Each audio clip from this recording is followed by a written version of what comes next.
So I want to talk with you just a little bit about the photos in this exhibit and how you all selected them, just to talk about Sorayah's time in Alaska.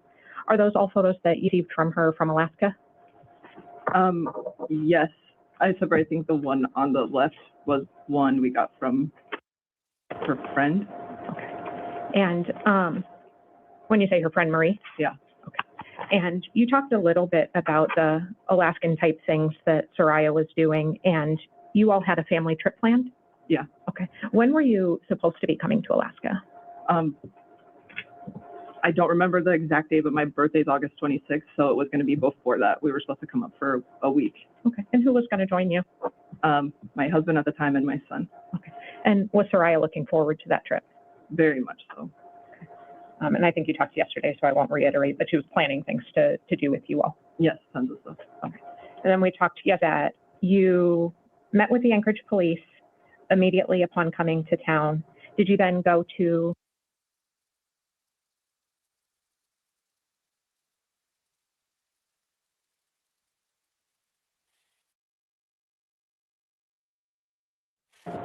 Sorayah and Zarrius' residence? Yes. Okay. Is that the first time that you saw Mr. Hildabrand since, arriving in town? Yeah. Okay. And what was his demeanor? How did you perceive him then during that interaction? Like nervous, but not like upset. Like if my partner was missing, I would have been very emotional, and it was more nervous, anxious. Did he have some belongings of Sorayah's that you thought were important? Her phone and her computer. Okay. Why did you think that those were important? I mean, it's her stuff, so I wanted the information, all the information off of them. Okay.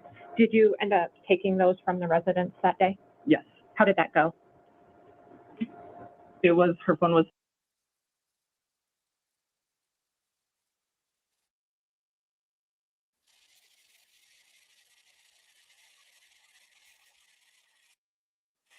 sitting on the couch, so I just kind of snagged it and then got the computer as well because it was sitting on the table.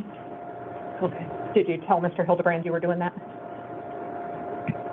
I can't remember exactly. I'm sure that I said I'm taking those. Did you ultimately provide those to anybody else? Yeah, I gave them to CID. Okay. And so is it fair to say that day that you went and saw him at the residence after you'd been to APD, did you also make contact with her commanding officer or his commanding officer or both? I don't remember. Okay. Do you remember having some fairly extensive contact with Harry? Yes, we drove out to base and I did an interview with them. Okay. Did you talk with them about coordinating a search effort? Yes. Okay. And where did you suggest that search effort happen? So we did a search, the woods behind the house, and then we also did a search at Sorayah's favorite park here. And that's what you said was University Lake Park? Yeah. Okay, and that was your idea? Yeah. Okay, and then behind her house we'll have more testimony, but was that the Tuesday? So I believe so. Okay. And when you do that search, who was leading it? It was the commander of the battalion. Okay. And about how many folks were out doing that search? There was a lot. I don't know an exact number, but there was a lot of people there. Okay. Were there military folks? Yeah, it was mostly military people, and then me and my sister. Were there some canines assisting? Not that I recall at that time. Okay. And this is right behind Sorayah and Mr. Hildabrand's home. And you said you were with your sister, and you started describing kind of quickly yesterday Mr. Hildabrand's demeanor during that time. Can you walk the jury through that a little more slowly? Yeah, so there's like an access road that we all lined up on. It was like a long line, and then we all just walked out into the woods, and me and my sister were on the end of it. And then Zarrius stayed by us, and then we wanted to get away from him. And so we were just kind of veering off, just looking. And then when we got separated from him, he was texting me a lot. Where are you guys at? What are you guys doing? Wait there. Let me find you. Very intensive, wanting to know exactly where we were. Okay. And that area that you were searching, are you familiar with where she was ultimately recovered from? Now, yes. Okay. Were you close to that? Incredibly close to it. And it sounds like you found his conduct off-putting that day. Very much. There was a point where we decided to meet up with him and then let him, we wanted to see where he wanted to take us and where he was not wanting us to go so that we could go back without him and search without him present. When it was decided that the search was going to happen, did he have a lot of questions for you about it? No. Do you recall testifying at the grand jury in this case? Yes. Would it refresh your recollection to look at a copy of that transcript? For sure.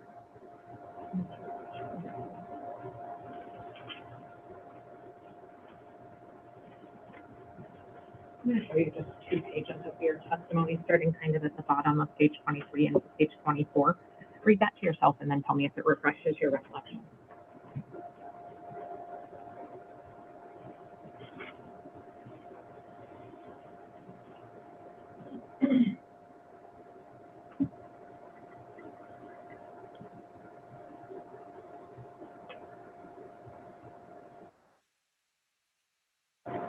Yes. Does that refresh your recollection? Yeah. Okay. So when he, let's have that from you.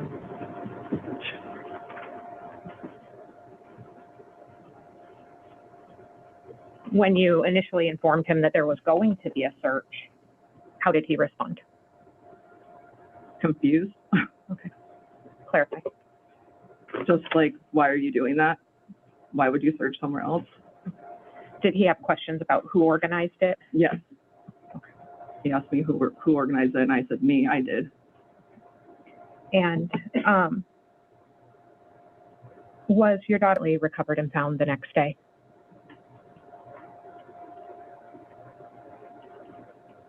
I'm going to say that's a really blurry timeline for me, and I can't in this moment be like, yes, for sure, it was that day. I know it was very close, but that's, I mean. And I think a blurry timeline is understanding. Were you incredibly stressed during that time? Did Alaska in the summer contribute to your sense of time? 100%. Yes. Are you used to it getting dark at night? Yes. Okay. Was there a lot of sleeping happening between the 6th and the 10th for you? No. Okay. No. Were you here when she was recovered? Yes. Okay. After her body was recovered, after the search, before her body was recovered, did you have any more memorable interactions with Mr. Hildabrand? It's more of a lack of interactions with him. I feel like he avoided us at all costs. I think between the time we got here and the time that they found her body, we were only in his presence like 2 times. Like after the searches, only 1 time was he around us at all. Okay. And after Soraya was found, did you fly back home? After a few days, yes. And did you relay the news of what had happened to her siblings? Yes, I had to tell their officers. Okay. And then inside of another 24 hours of getting home, did you fly back to testify at the grand jury in this case? Yes. Okay. Just one moment.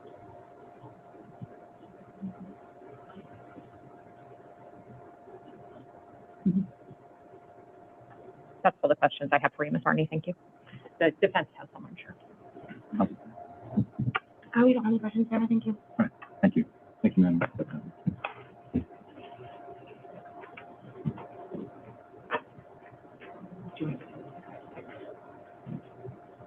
going to get our next witness while we get you.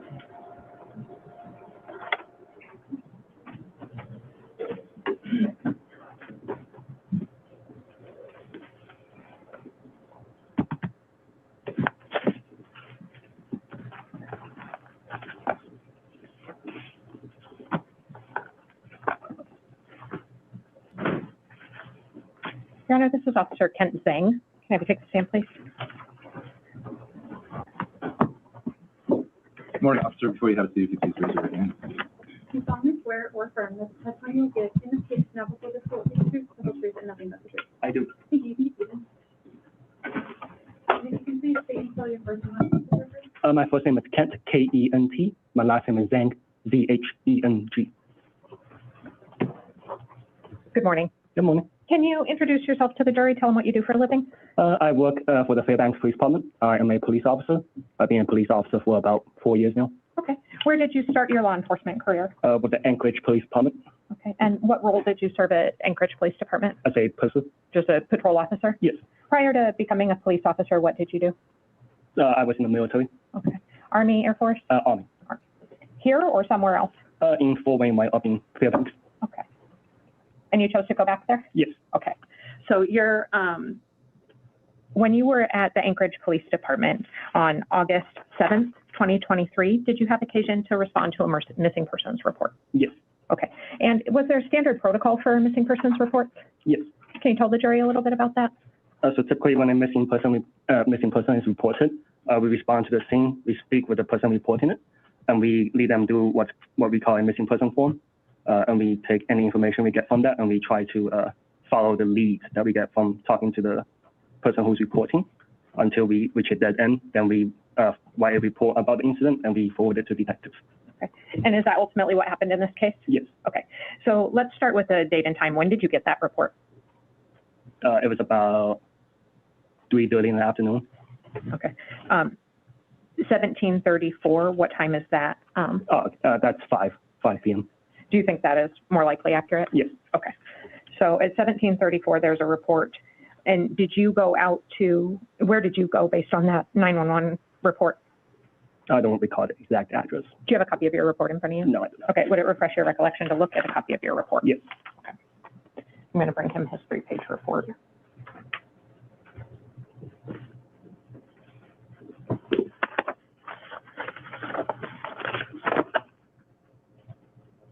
And where did you go? 5210 Mockingbird Drive. Okay. And whom did you contact there?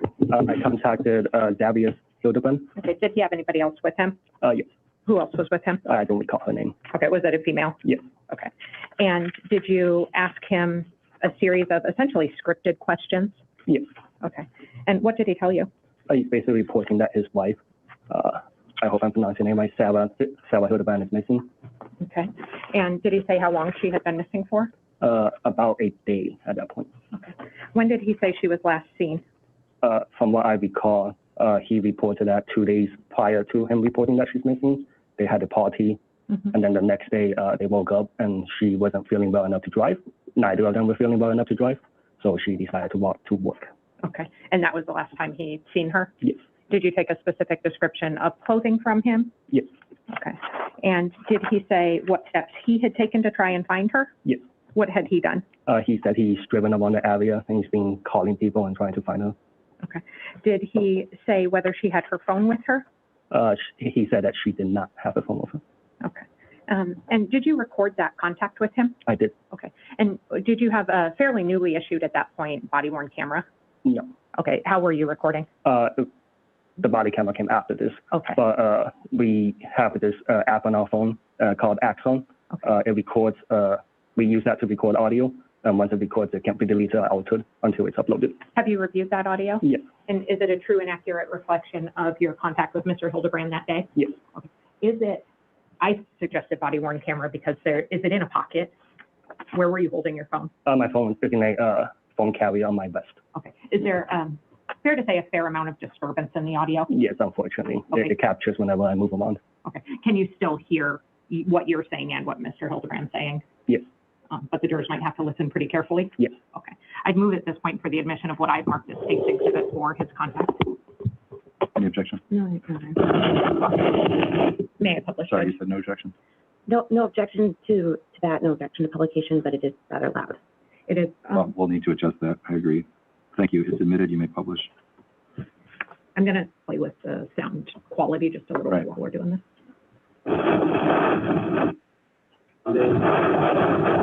She decided that she wanted to walk towards the bridge and she never made it towards her. That was the issue. What does she look at again? Great.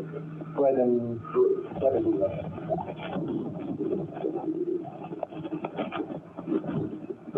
When does she normally come back from work?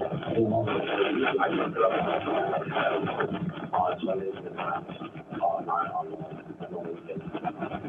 What did you do when you found out that she wasn't home? I started driving around that area. I seen her on my area to see if and I was even seeing things, so I spent the rest of the day that night. Okay, and just to confirm, you checked the hospital, you checked the jail, you checked all the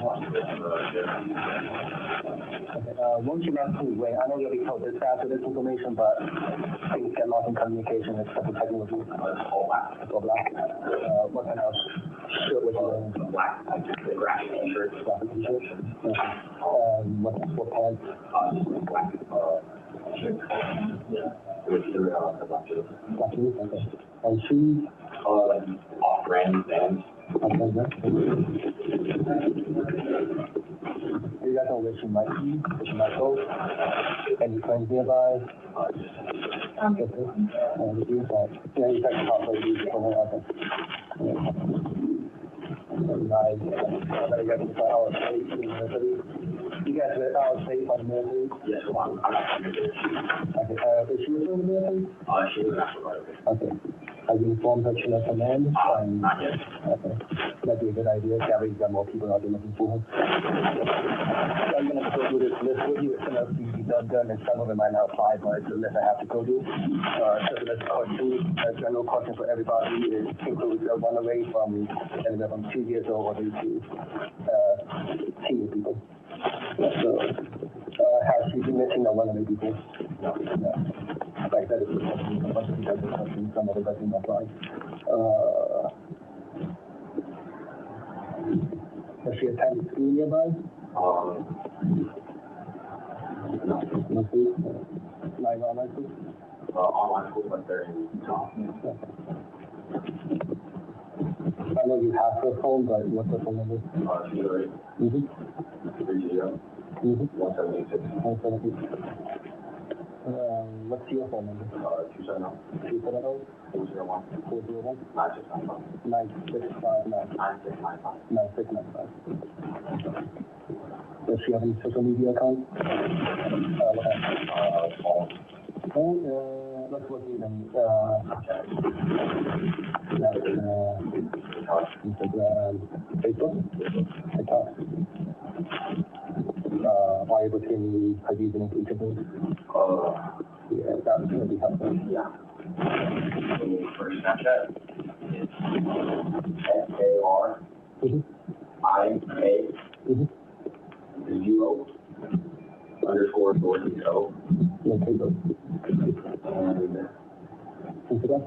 for Instagram, it is just SARIA MAYY. MAYY. And then for Facebook, it's just BARNEY.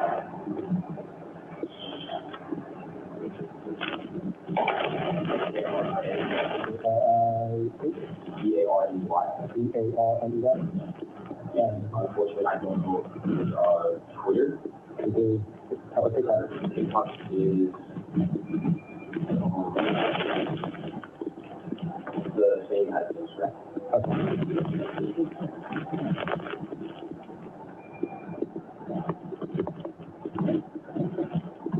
Does she keep a close contact with family members? Can I have the information with their first name, last name, birthday, and phone number? Maybe know them.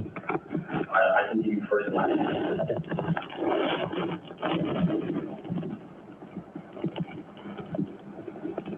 First name is mother.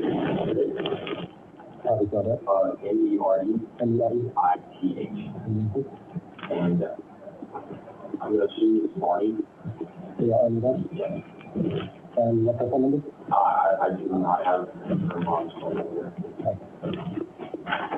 Does she keep in contact with anybody else? Take this information. Do you have her phone number? No, they use WhatsApp. Right.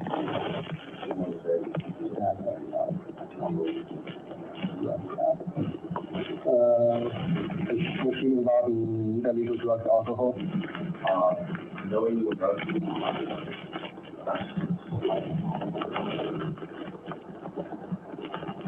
So she may have been drinking the night before. We were out last night, but prior to that. Was she sober when she got home? sort of like she walk. Like what type of? Yeah, and she decided to walk.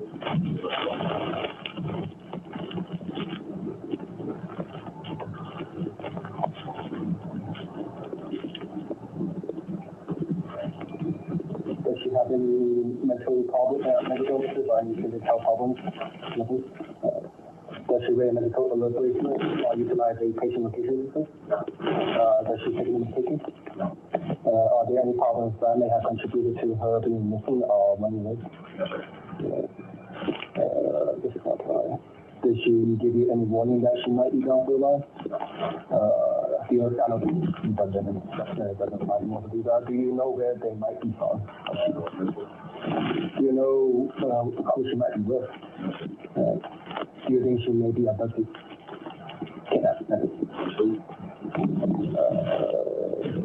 What makes you say that? Get lost.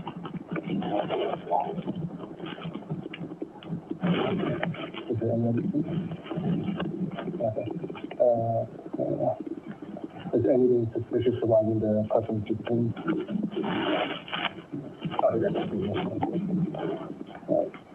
Do you believe she is in danger or in danger to others? I do believe she's in danger, yes. So not to others, right? Has she ever made any suicidal statements or attempted to commit suicide in the past?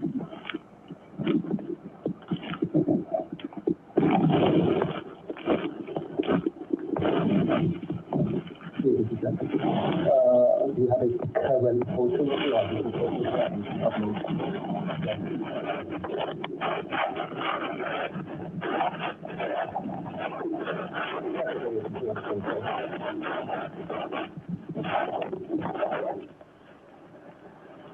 And I assume that you guys want to further say this is an missing person? Yes. All right. And do you want to be contacted when she's found? Yes. Okay. And I think this is an address, this position, number 12. Thank you. Thank you. I'll show you this one. I can, I'll try to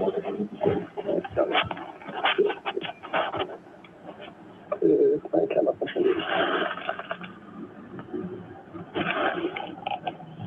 Yeah, also send you a link later. You can upload photos.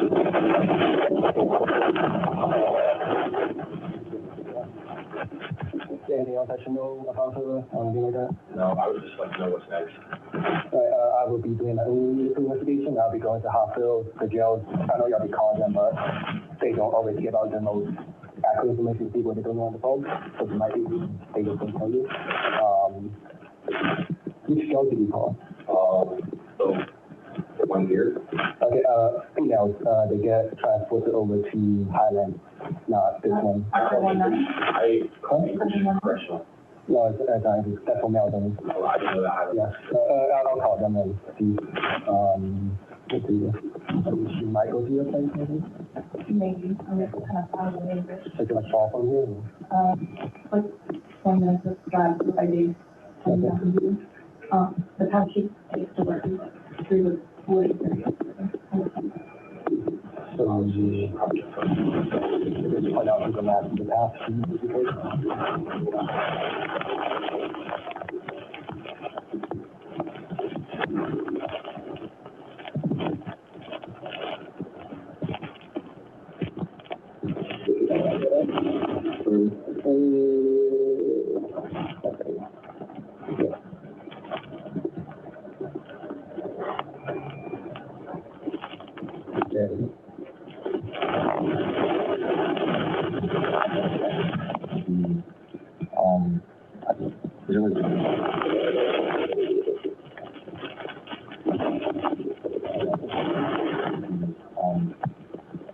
here, all the way up to here, and then right there, that's where she works. Or, I guess the other way, which would be all the way around, but I don't think she would go to the wooded area.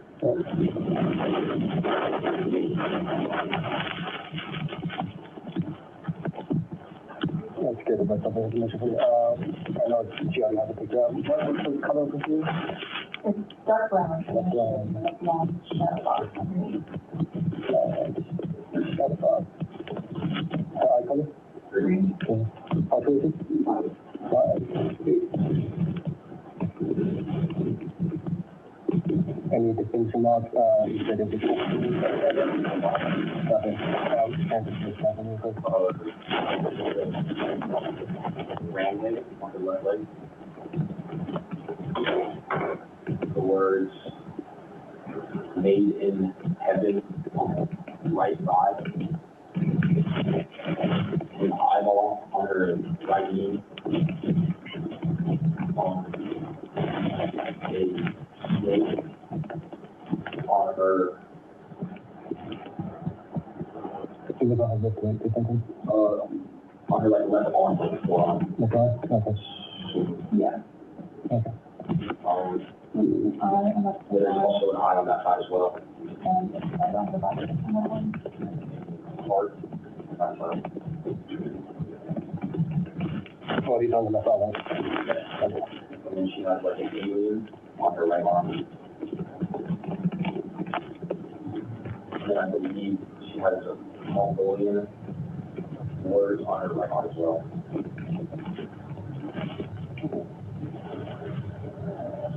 And confirm her social security number.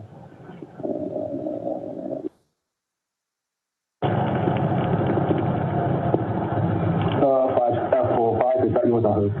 405. The social security? Okay, 405 59997. That's yours? You don't have a social, okay. And her birthday is 6/2001? 9/6. Yeah. Does she have like out-of-state ID? Yes. She also has a military ID. Do you have visa ID?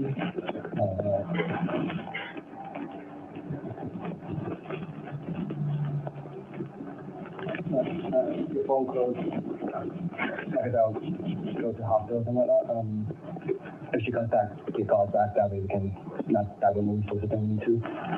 This report will be forwarded to detectives in case they can find her, so they can follow up on it and they can do a more in-depth investigation. Until then, like I said, keep your phone closed and we'll see what happens. Case number.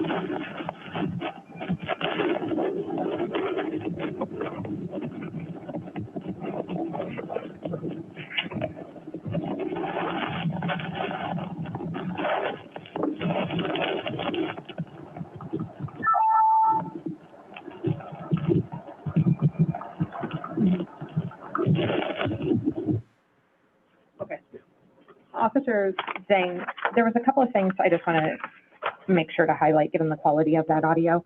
When you asked if Zarrius had any mental illness, how did the defendant respond? None. Okay. Did he identify any problems that might have contributed to her being missing? No. Okay. And did you ask specifically about whether she had any suicidal tendencies, if she had made suicidal statements or attempted to commit suicide? Yeah, I asked him that. And how did he respond? None. Okay. And then you told him what you were going to do in your investigation. What did you do next? So unfortunately, I kept being interrupted by other calls in the city, urgent calls in the city, so I kept having to divert to those other calls. But eventually, I contacted the Alaska Regional Hospital, Providence Hospital, and AMMC, I believe, is the third hospital up here. I also contacted Highland Correctional Center. I also drove the route that I had him point out to me. Okay, and I'm going to stop really quick. There was one point that was really garbled on that. Is that because you were getting your maps out on your phone? Yes. Okay, and did he show you the route on your phone? Yes, I pulled out Google Maps and had him point me the exact route that she would walk. Okay, and you said you drove that? Yeah, I drove it and I looked and I wasn't able to find her. Okay, and then did you also go to the Bread and Brew? I did. Okay, and did you speak with staff there? Yes. And did they inform you whether she had been to work that day or the day before? Objection, close to hearsay. It informs what he did. Yeah. Can you just rephrase that? Okay. Did you contact the staff at Bread and Brew? Yes. Had anybody there seen her? No. Okay. And did they agree to call you if she showed back up? Yes. Okay. So you called the hospital, the jail, went to her work, went the route that she might have gone. Is there anything else you did? Talked to her mom when she called us. Oh, okay. You had a conversation with Meredith Barney as well? Yes. Okay. Once your patrol resources were exhausted, what did you do with the case? I typed up a report and I forwarded it to detectives. Okay. I believe that's all the questions I have for you, but let me check. That's all the questions. Thank you, officer. All right, thank you. Counsel? I'm going to approach really quickly here. Yes, sure.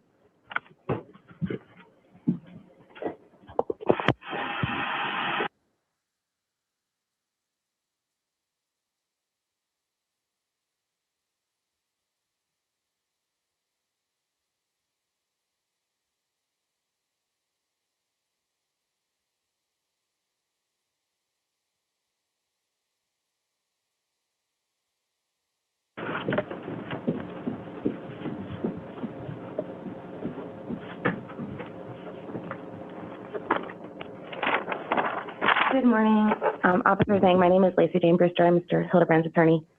I just have some follow-up questions for you. So you received the missing person report on August 7th, 2023, correct? Yes. And you actually went to Mr. Hildebrand's apartment, correct? In the common area of the apartment building. In the common area of the apartment building? Yes. Did you go to his personal apartment, or did you just meet in the common area? Meet in the common area. Okay. And did you canvass the apartment complex to see if anybody had heard anything around the time that Mrs. Hildebrand had gone missing?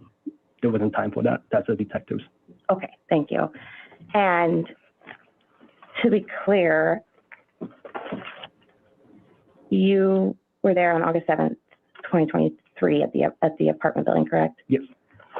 So fair to say you were not in the apartment on August 6th, 2023 around 2:47 a.m.? I'm sorry, can you answer that question one more time? Let me rephrase. You were not in Mr. Hildebrand and Mrs. Hildebrand's apartment on August 6th, 2023 at 2:47 a.m., were you? No. Okay, thank you. And he reads right. Just about the place that you met, was it Mr. Hildebrand's choice to meet in the common area? It was there when I arrived on scene. Okay, he didn't invite you up to his apartment? No. Okay, thank you. All right, thank you. We're going to take a break at this point. It'll be a fairly short break. I'm hoping about 10 minutes here. So please don't discuss the case. I think we have a bailiff now. She's helping us communicate so that we don't have to run down there to get you. She can be there and bring you back. Her name is Donna. Okay, thank you. Oh, Donna's right here. I didn't see that. Oh.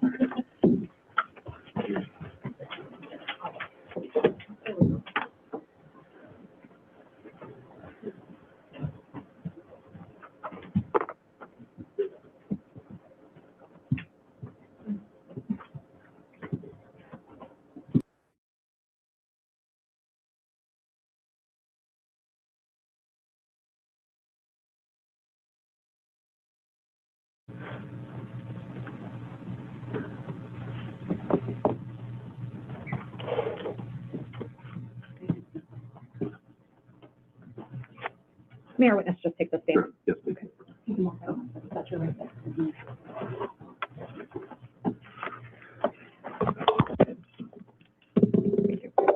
Yeah, but when the jury comes in, we'll all stand up and at that point it's ready. Okay.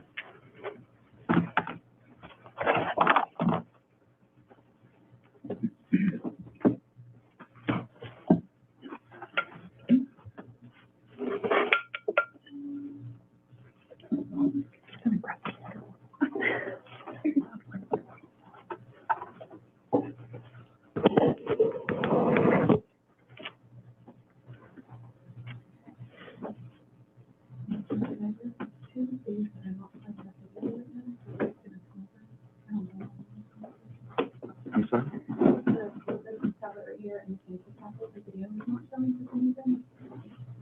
Well, we're not going to hold up for that. Yeah, we're Rick's on his way to take a look. Please rise for the jury.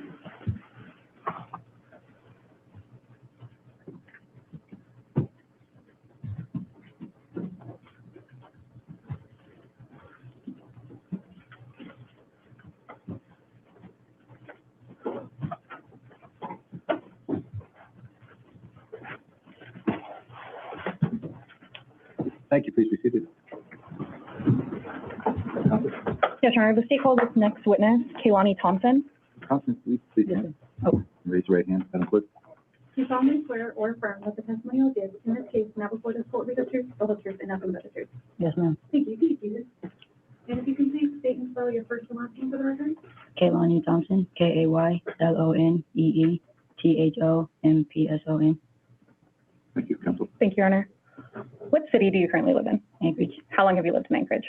born and raised, And where do you currently work? Southern Steakhouse and 7-Up.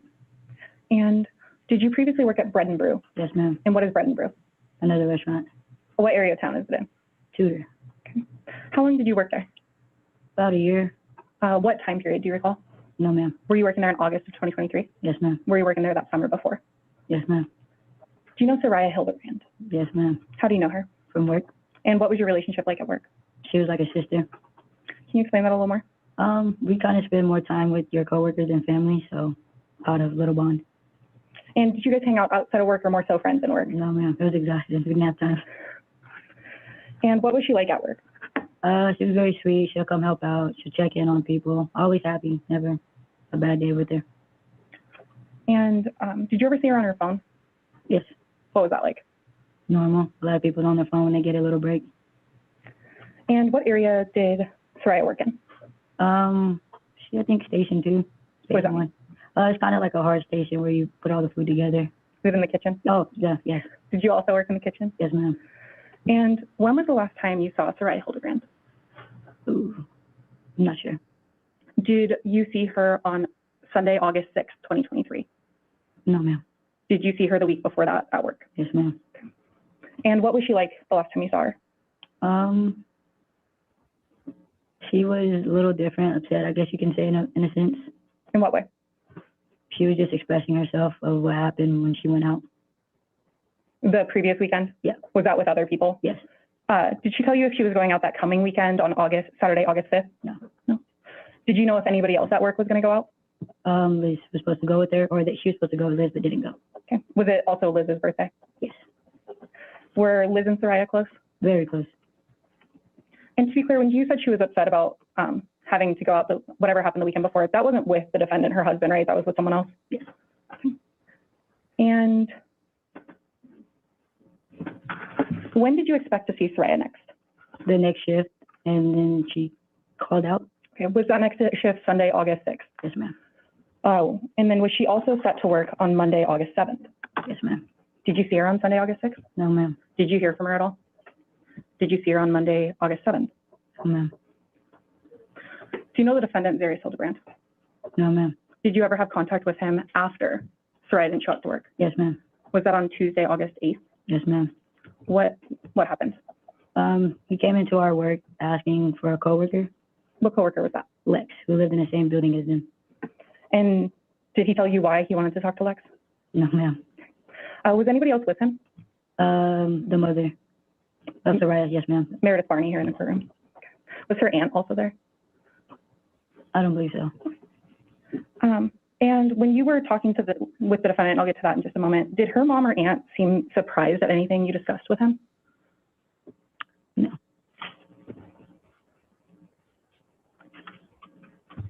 Okay. Not that you recall? No, ma'am. And to back up just a bit, you said she called out on August 6th, is that correct? A text to call out Okay. And that text was to someone else? to my boss, Who is that? Nadia, Miss Nadia. And then on August 7th, did anybody get a text, or was your understanding that she was a no-call, no-show? No call, no show. We just didn't hear. Was that unusual for her? Oh, for sure. And can you explain that a little more? Well, she's always on her phone, and technically you're supposed to call out, not a text. So it was just weird. And with your time working here, would you have expected her have called out or at least texted out? Something. She just wouldn't just say nothing. Okay. That's not like her at all. Okay, now back to Tuesday, August 8th. Did the defendant come in during business hours or after closing? It was, yeah, we were close.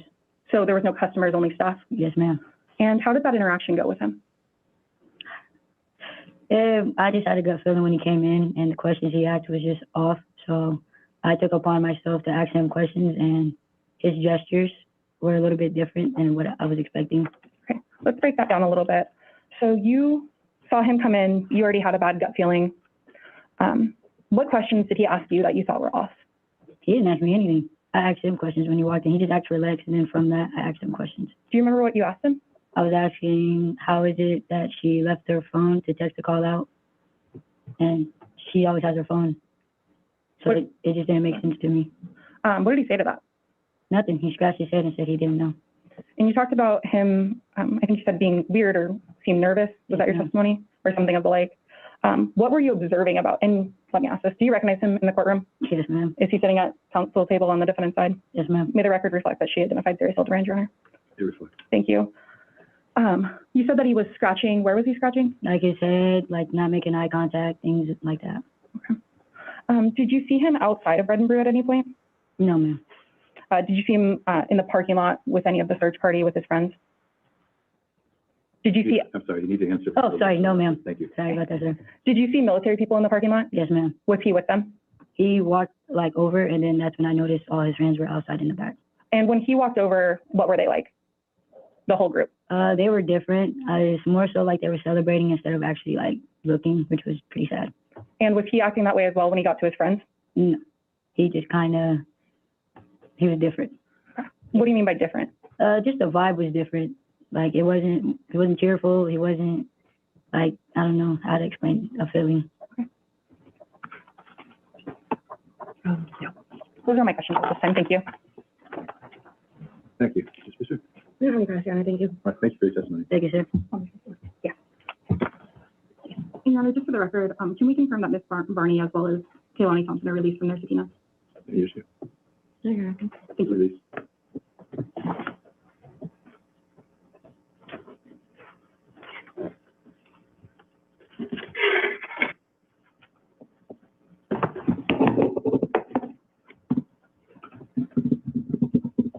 Give us the date, time to call next. Your Honor, this is going to be Elizabeth Krauser.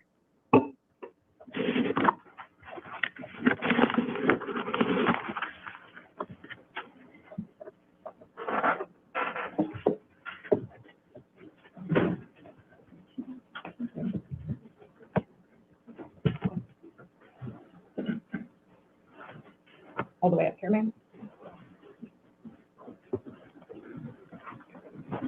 Your Honor, may we approach briefly? Yes.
May I proceed? Yes, thank you.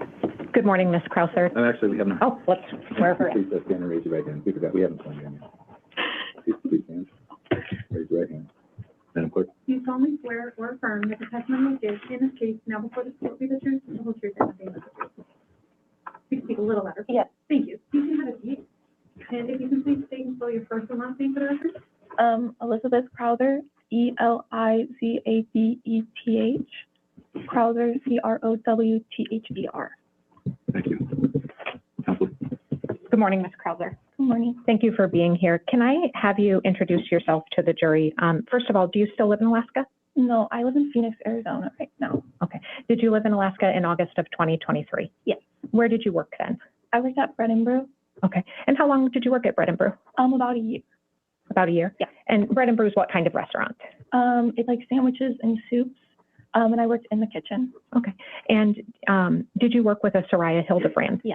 Okay. How would you describe your relationship with Ms. Hildabrand? We were friends. We used to like take our lunch breaks together and like talk after we got off when we would wait for our rides. And she was like a very nice person, like super sweet around at work. Okay. Did you, what's your birthday? August 5th, 2002. Okay. Did you share a birthday with her husband, Zarrius Hildabrand? Yes. Okay. Were you aware that she was planning to go out that night, the night of August 5th into the early morning hours of August 6th? Yes. Okay. How were you aware of that? Because originally we were planning on like all going out together, but then we changed plans and I ended up going out with my friend somewhere else and she went somewhere else with him. Okay. Did you guys text throughout the night at all? We had texted before like the night, like we had shown each other our outfits and like she told me to stay safe and I told her the same thing. And then I think she like texted me one other time throughout the night. Okay. Was that going to be your 21st birthday as well? Yeah. Okay. So you exchanged pictures of your outfits and said, stay safe. And then did you plan to, I guess, talk at work the next day? The next day I'd requested off because I figured it was my 21st. So I had like texted her in the morning and I didn't hear anything from her. Okay. And that night, going into that night, what was her attitude or demeanor? She seemed kind of excited to go out, in my opinion. Like, I feel like when you're showing off your outfit, like you're excited to like go have a good time with your friends. Okay. And were you aware of anything beyond normal marital problems with her and her husband? No. Okay. Leading up to that night, did she seem particularly sad or upset about anything? She was like honestly one of the most positive people I know. Okay. And did you ever hear from her again after that stay safe text? I had like one message from her during the night, but that was it. Okay. And was that message a positive one? I think it was just a photo of her at the bar. Okay. And would it have been unusual for Soraya to call out? Yes. Okay. What about, you said you often waited for rides together. How did she normally get to work? They shared a car, so sometimes she would have the car, and then other times he would come pick her up. Okay. Would it be unusual for her to walk to work? Yes. Okay. And did you have any interaction with the defendant after Soraya went missing? Yes, he messaged me through Soraya's Snapchat and sent me his phone number, and then called me, and he was telling me about like the search party, and I can't remember why I couldn't go. I think it was like some family thing for my birthday late. And he like, I told them to stay safe and like to be safe because there might be a kidnapper, and he told me that he had a gun. And then I quickly ended that phone call, and I also saw him when he was searching. And he like came up to my car and knocked on my window and like leaned in my car and was telling me like about the search. Mm-hmm. And that's when I met Soraya's mom. Okay. And was that at Bread and Brew? Yes. Okay. And the text that you said that you had with Soraya on August 5th, were those via Snapchat? Yeah. Okay. And, you know, for jurors who may not be familiar with Snapchat, we've talked a lot about Snapchat in this trial. Do Snapchat messages typically save on your phone? They only save if you save them, so it's only if you choose to actively save it. Okay. But they're designed to disappear off your phone unless you take some other affirmative action? Yes. Okay. 1 second.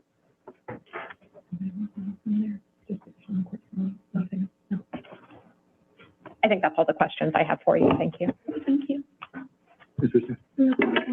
Thank you for your testimony. You're free to go. And this was released as well, Judge? Yes. So you're released. That means you're welcome to stay if you want.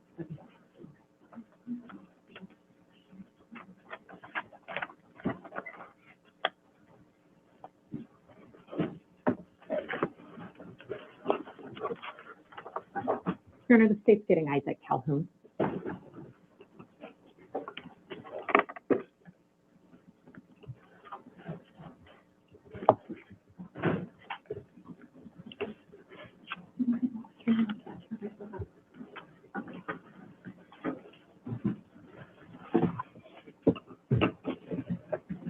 Good morning, sir. Before you take a seat, please raise your right hand.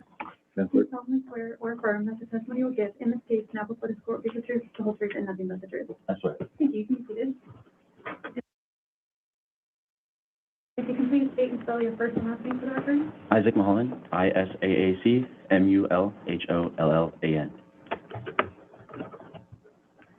What city and state do you currently live in? Arizona, Tucson, And how long have you lived in Arizona? just a little over 2 years, And where did you live prior to that? on base in Anchorage here, Were you in the Army? Air Force. Air Force. And did you get stationed up here? I was stationed here from 18 to 24. Do you remember the month? Or you said 2018, just clarify, that's 2024? 2024. Okay. And did you know Zarrius Hildabrand? As a friend through Marie. And is that Marie? Yes, ma'am. How did you meet Zarrius? By hanging out with Marie. Like, Were you hanging out with Marie in the summer into August of 2023? yes, ma'am. Okay. And were you with Marie and Zarrius on August 5th, 2023? That Saturday. Yes, ma'am. Why were you with them? To celebrate Zarrius' birthday. And do you see Zarrius in the courtroom here? Did you know him very well at all? No. Was that your first time meeting him? I think I've only met him 3 times. Okay. Well, how were those 2 prior times? Were they long interactions or short? Short interactions. Okay. So you guys were going out that Saturday to celebrate his birthday. Do you recall where you went? We first met at their apartment, Mhm. and then we went to Dave & Buster's, Willowa, and Okay. I think we went back after that. So let's start with the apartment. How was it when you went over? There was another couple, me, Marie, and then we sat on I went in, sat on the couch, and we left soon after. So you just went in very briefly to meet up and then everybody left? Yeah, I think we had a beer, maybe 2, and then left. Okay. Did you go, is that when you went to Dave & Buster's? Yes, ma'am. How was that? I don't remember a lot of the night. I mean, it's a long time ago. Okay. Were you hanging out mostly with Marie at Dave & Buster's? Yes, ma'am. Did you spend a lot of time with Zarrius? No. Did you see Zarrius at Dave & Buster's? Yes, ma'am. How was she? We were celebrating his birthday, so everyone was pretty happy and cheerful. Okay. And then when you guys left Dave & Buster's, you said that you did you stop at the apartment again first? Not that I remember. Okay. Did you end up at Willowa? Yes, we went to Willowa. How was Willowa? It's like what do you mean by that question? Were you having fun? Yeah, I was having fun. Did it appear that Marie and Zarrius were having fun? I believe so. We were all kind of hanging out at the table together. Okay. Did you guys ever dance? I don't dance. Did the girls go dance? I think so. Okay. Did you spend a lot of time with Zarrius at Willowa? I think the majority of the time it was us at the table. Okay. Did you actually even know his name on that night, or did you just know that it started with a Z? I normally called him Z. And after Willowa, where did you try to go next? We tried to go to Gaslight. And did you guys walk there or drive there? Walked there. And what happened on the walk? On the walk, I was with Marie, and I believe they were behind me. Mhm. And then we tried to get into Willowa, and they wouldn't allow Zarrius into Willowa. Do you mean, the Gaslight, I mean. Sorry. so Gaslight wouldn't let Zarrius in, but you and Marie got in? Correct. When you were informed that Zarrius wasn't allowed in, what did you guys do? We turned around, went back out. And did you guys eventually go home? Yes, we got a ride home. Do you recall who was in the Uber? Me, Marie, Soraya, and Zarrius. Okay. And did you talk to Zarrius or Soraya a lot in the Uber? No, ma'am. Were you hanging out? I was in the front seat. Okay. And the 3 of them were in the back seat? That's how I remember it. Okay. Where did you guys take the Uber to? Back to their apartment. Did you and Marie go into their apartment? No, no, ma'am. Did you guys go, where did you and Marie go? Me and Marie went back to her apartment. Okay. So who was the last person you saw Zarrius Hildabrand with? Zarrius. And they were walking inside? They were walking inside after. Do you remember if he got sick or anything? I believe he threw up in the ride back. Okay. So you were in the front seat. Did you notice, was he conscious if he was throwing up? He was pretty nonverbal at the time, just kind of more or less sleeping, and he threw up and then went back to. Did he apologize for throwing up? Not that I remember. Okay. And were you with Marie the next morning during the day of Sunday, August 6th? I was with her in the morning, and I think I went back to my house after. Okay. Do you recall Marie reaching out to Zarrius that morning? Maybe to get food with them? I don't remember that morning, but I do remember Monday, her telling me that she doesn't know where she is. The same.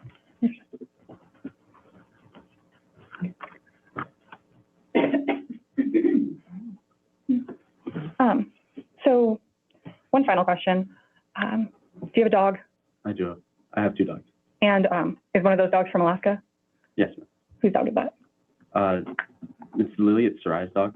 And you still have that dog? Yes, ma'am. Okay. Those are all my questions at this time. Thank you, Judge. Thank you.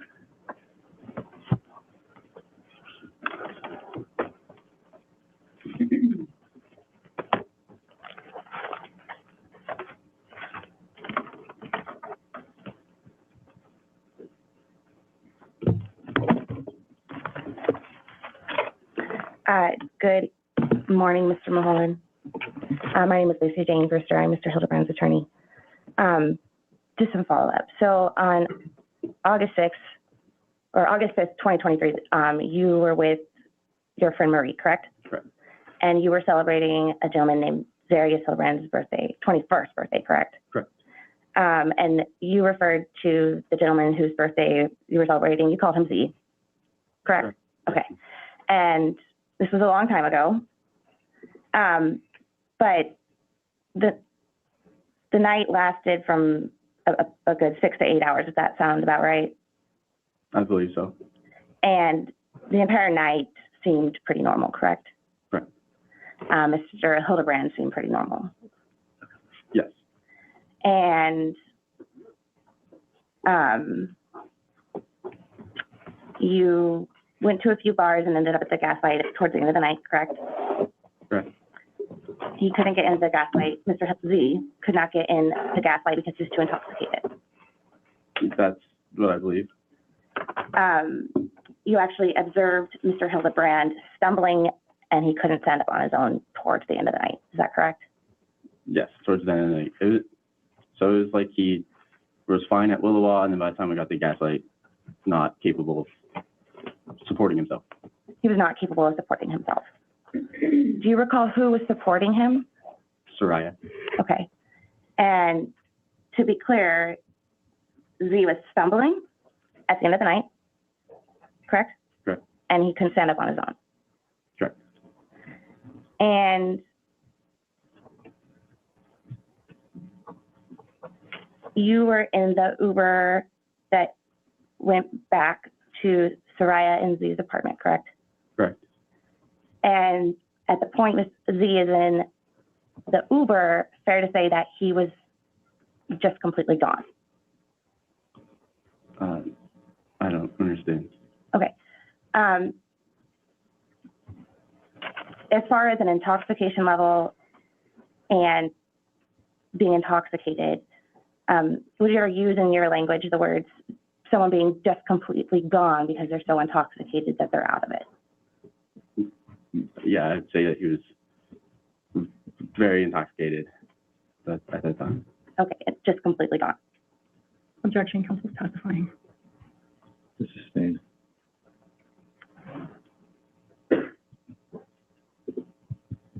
you recall that that Z threw up on himself in the car Yes, ma'am. and that he was pretty much unresponsive on the whole car ride home? Correct. And do you recall, you've spoken with a lot of people about this case, is that fair to say? Like the attorneys when they called me? Attorneys, police, detectives, Yes, you've talked to quite a few people, I'm guessing. Yes, ma'am. Okay. And do you recall in May of 2024, did you ever speak to a gentleman named Stuart Rice on the phone? I don't remember names, possibly. Okay. A gentleman who worked for the Public Defender Agency, do you ever recall in May of 2024, if you had a conversation with a gentleman who worked for the Public Defender Agency? Yes, ma'am. Okay, and that was in about May of 2024, Yeah. a few years ago. And, like, as soon as I got to Arizona, yes. And do you recall if in the course of that conversation, you talked about Mr. Hildabrand's demeanor in the car on the way home from the gas light? I don't remember everything that I've said. You don't remember everything he said, fair to say. That's fair. Do you recall if during that conversation back in May of 2024, in reference to Mr. Hildabrand's demeanor in the car, did you say that he was just completely gone at that point? I don't remember the exact words I said. It was 2 years ago, but like he was very intoxicated. Okay. Like, I don't know. Okay. Thank you.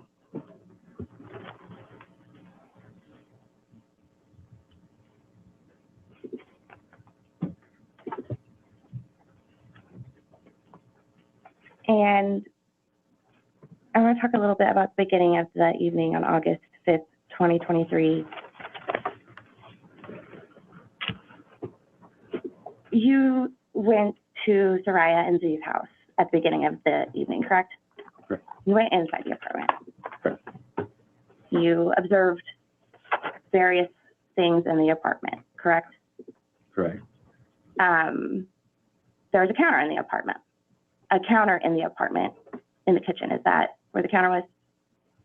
Yeah, you walk in, it was like the living room to the left, kitchen on the right. And when you got to Soraya and Z's apartment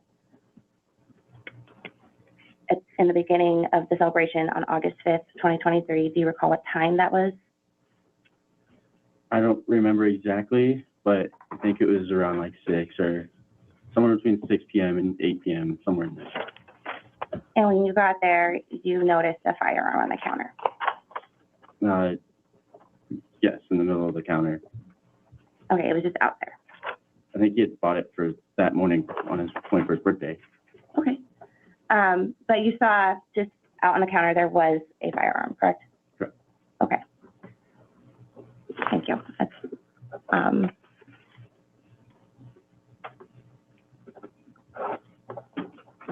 thank you, sir. I don't have any more questions for you. Anybody's right? Yes, Your Honor.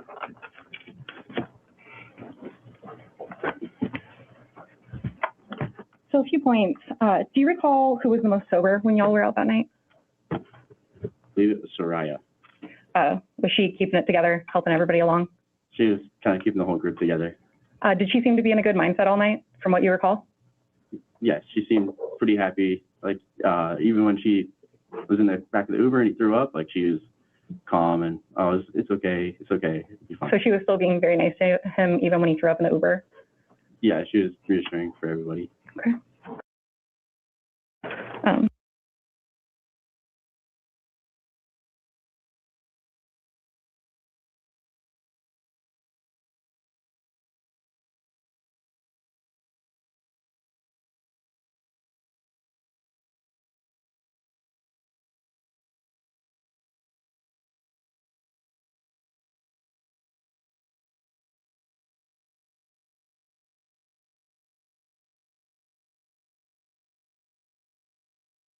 She didn't seem upset at all that she had to take care of him?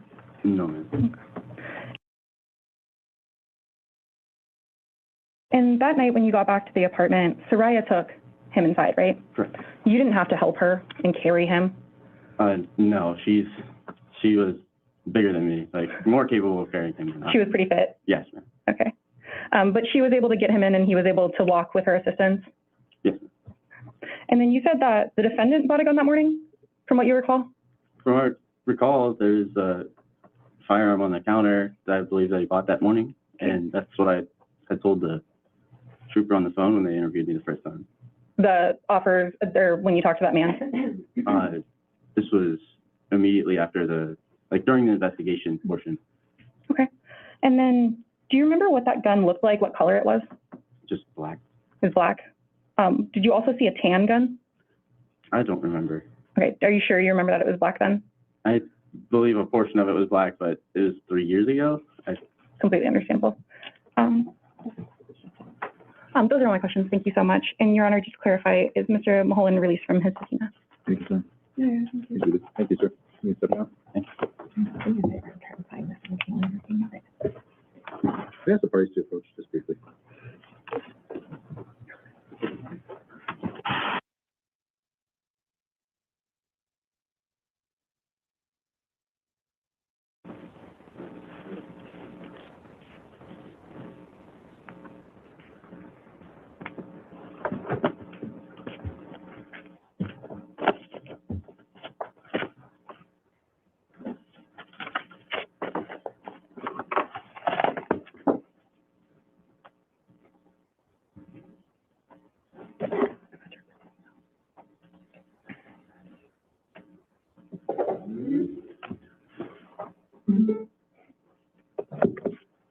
I've got my audio.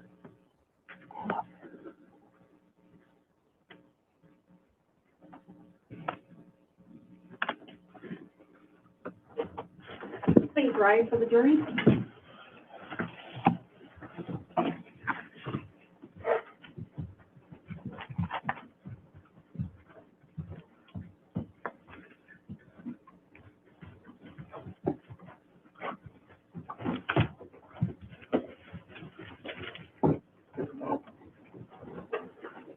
Thank you. Please be seated. Your Honor, this is Detective Jeff Elby. Detective. You solemnly swear or affirm that you do the truth, the whole truth, and nothing but the truth. I do. Can you please spell your first and last name for us? Jeffrey Elby, Jeffrey Elby. Okay. And sir, I keep calling you detective, but you're actually retired detective and retired chief now, aren't you? That's correct. Okay. Describe your law enforcement career to the jury for me. Good morning. My law enforcement career started in 2005 at the Anchorage Police Department. I was a patrol officer, community action police officer, undercover narcotics detective, homicide detective, and crime scene team member.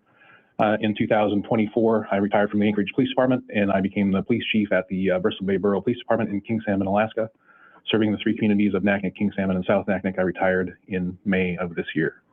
And how do you spend your time now? Just getting ready for a commercial fishing season, which I own and operate a salmon vessel. Okay. And that's something you've done for a long time? That's correct. Okay. So it sounds like in August of 23, you were still with the Anchorage Police Department? That's correct. And what was your role then? I was a homicide detective on this date, August 8th, 2023. Okay. And on August 8th, 2023, were you all involved in some training?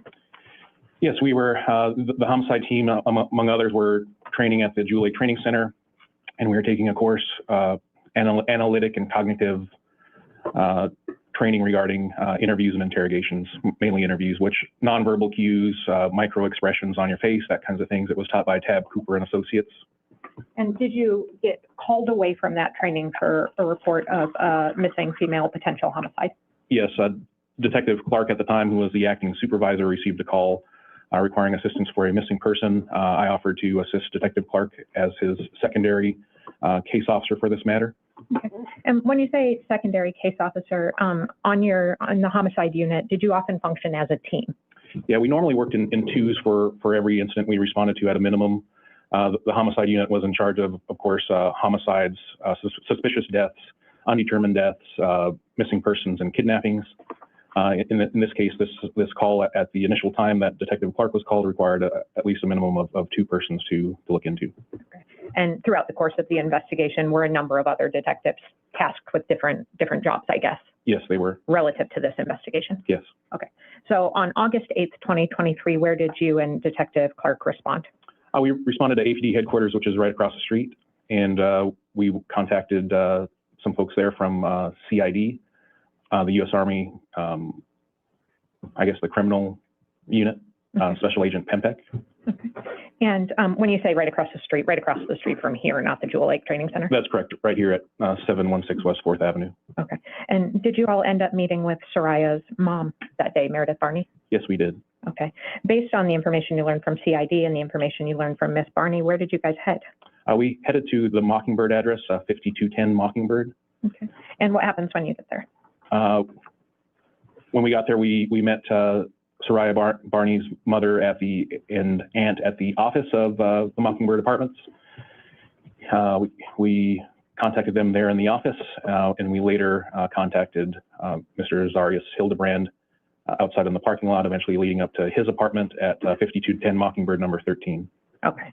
So just to make sure we understand, you meet with CID at APD headquarters, then you go to Mockingbird, you meet with Meredith Barney and her sister in kind of the office manager's office there at the Alpine Apartment? That's correct. Okay, and then you went up to Mr. Hildebrand's apartment? Yes.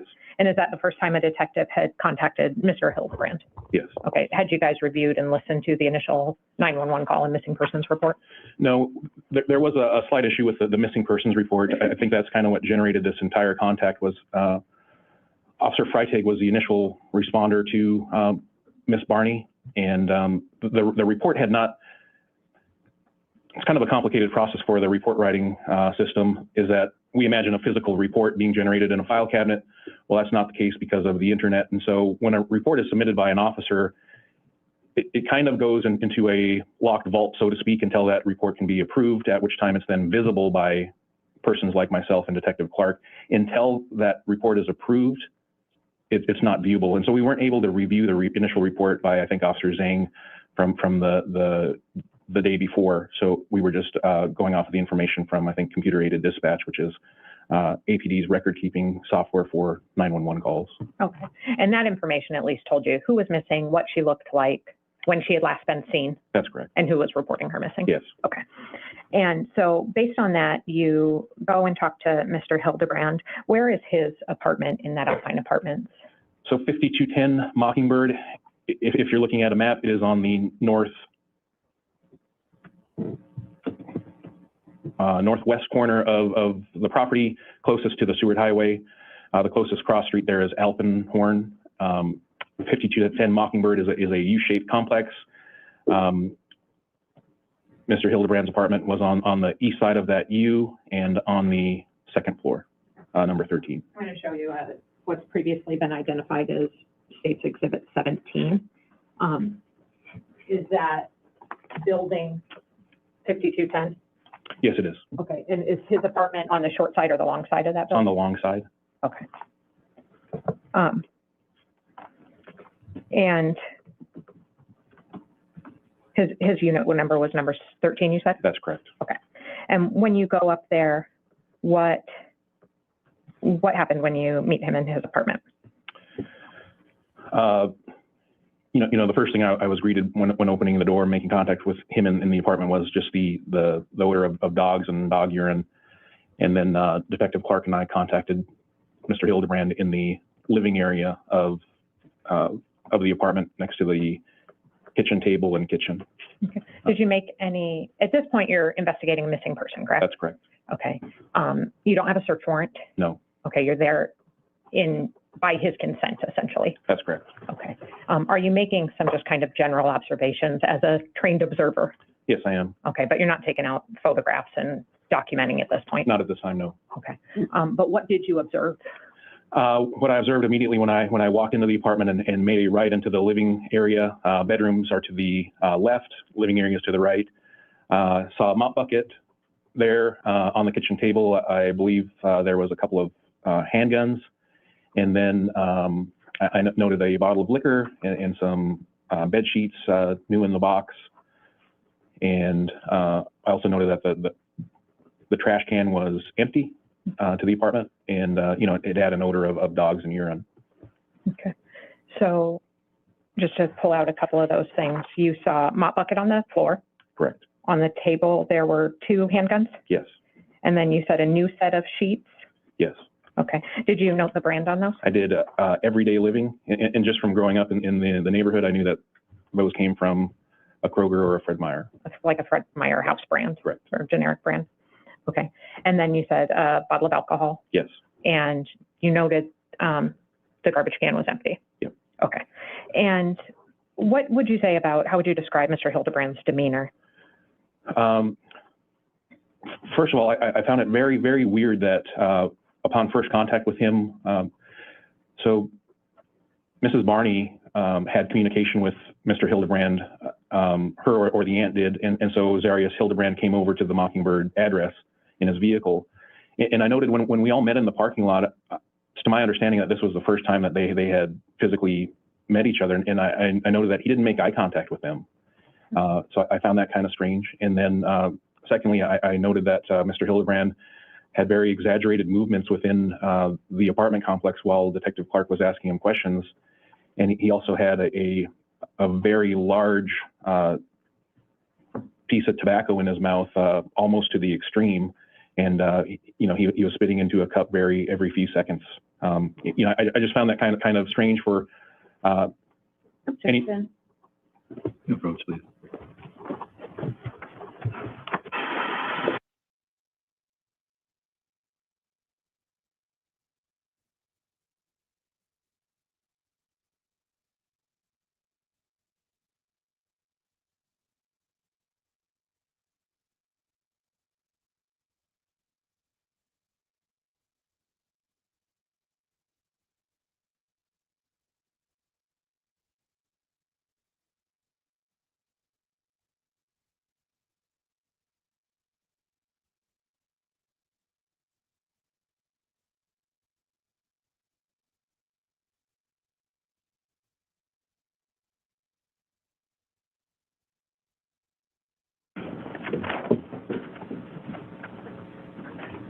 So it sounds like the regular spitting of the tobacco was something that made him seem nervous to you.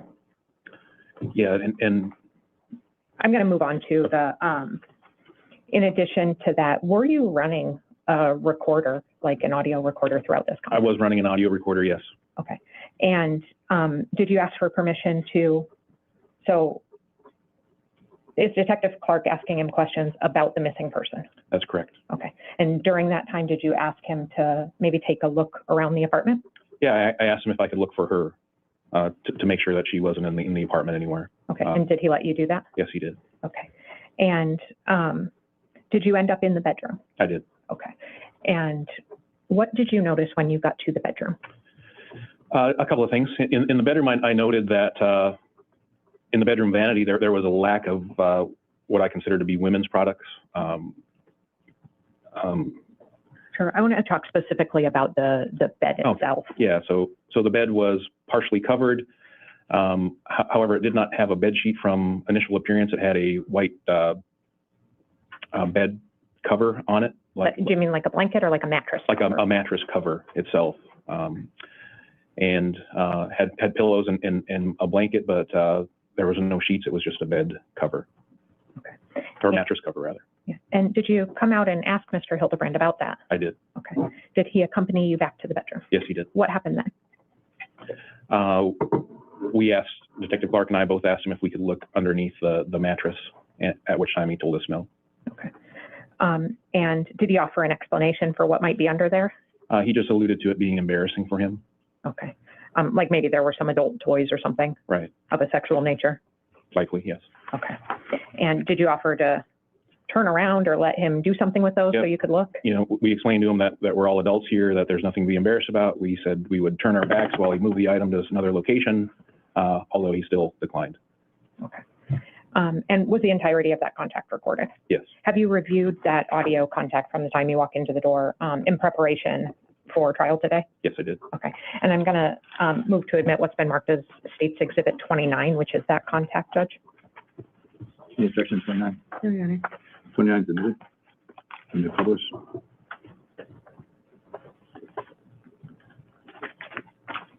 And just so everybody's aware of the timing, is this contact about an hour and 5 minutes that you're there with him? That's correct. Okay.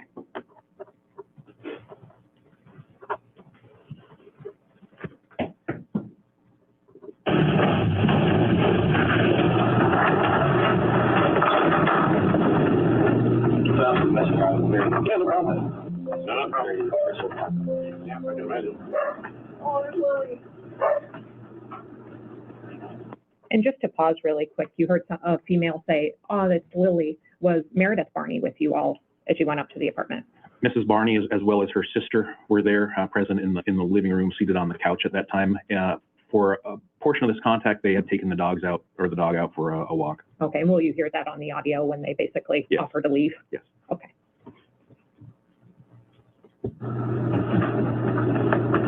I'm gonna put your gun in the car.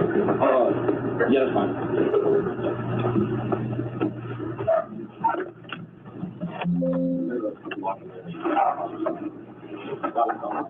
No problem.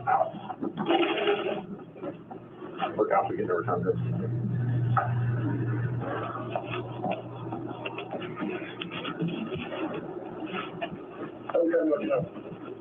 So, I think I do it all.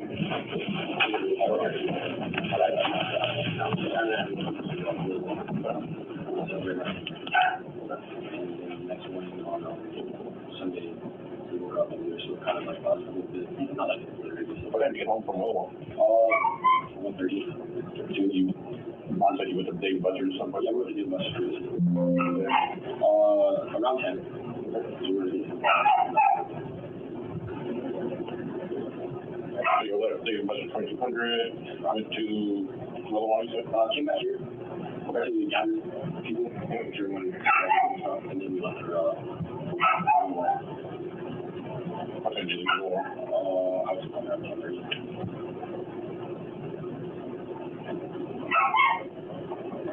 And you said people were, like how many people were And the Uber just in general, like that now. Like how many people went out with you? It was me, my wife, Anne Marie, obviously my wife, and it was two of my friends. Who were they? Zachary Hildabrand and Logan Calvin. A-R-R, yeah. A-R, Logan. C-A-L-H. Logan Calvin. C-A-L-H. Phone number for Marie. Yeah, I have her number. She would be 907-717-8177. What was that? 219-238-0199. The last one. 0199.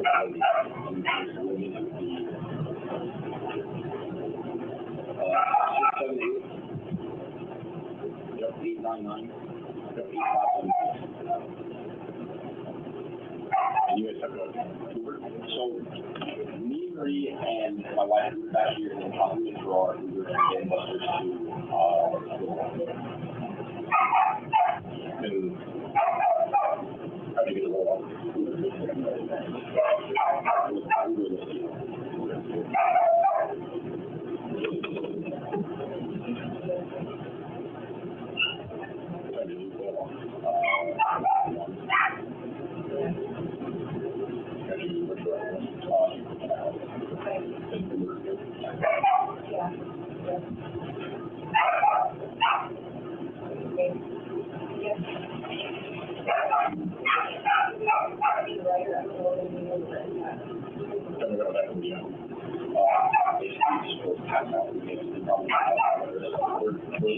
Marie, what happened or Logan and Zachary?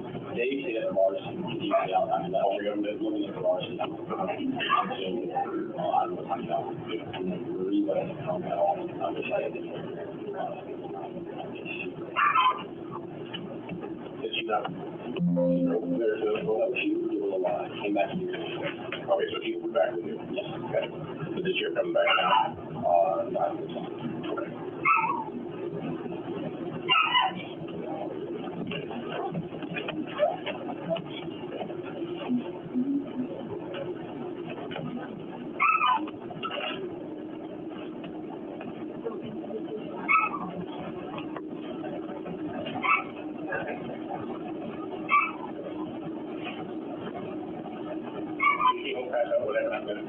Woke up at 8:30. ending mark. That's when like what decided that she wasn't going to drive home or drive to work.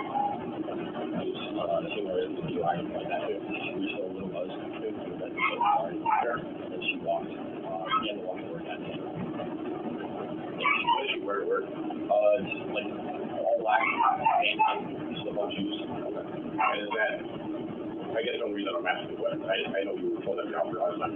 When she left, is that like work attire? Yeah. Or is that, would you wear that like today? She's not working, she had that on. Yeah, but she still would wear the all black is work attire. Okay, so when she left Sunday morning, she was in work attire. You saw her leaving, she was work attire. What time did she leave? Around 10. Just to make sure she could be there on time. What did she start? I believe 10:45. Oh, 10:45 or 10:30. You know, what station she works at.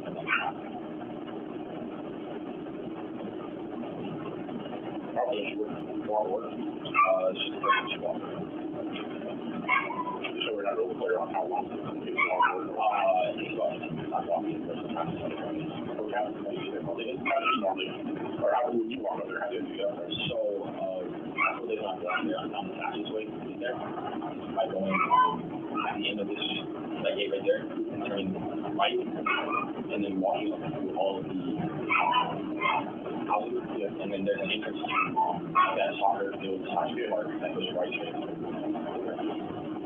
If she's never walked there, how would you have there? The Apple would move out. Tell me what your next step was after she left work. I just basically chill out here at the store and set everyone around. When did you get off work? So on Saturday at 7. Or Sunday at 7.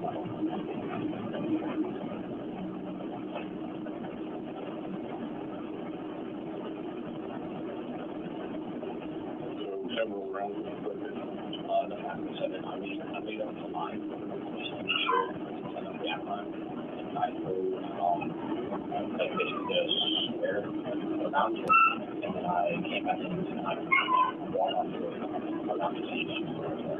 Did you walk all the way to the Yeah. Yeah. I've done that another 4 or 5 times.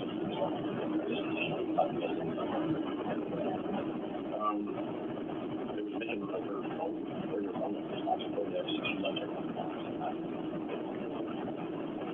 What about the purse or wallet or do you have that? She had a backpack and used a wallet and cash, stuff like that. Did she ever let you out of her phone before? Yeah. Sometimes they're always my phone, she returns. Or if I so I'm Do you have her password? You know, like, yes. but 726.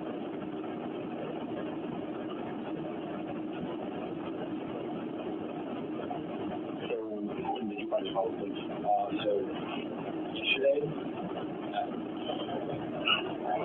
6:30, I called the officer to start on the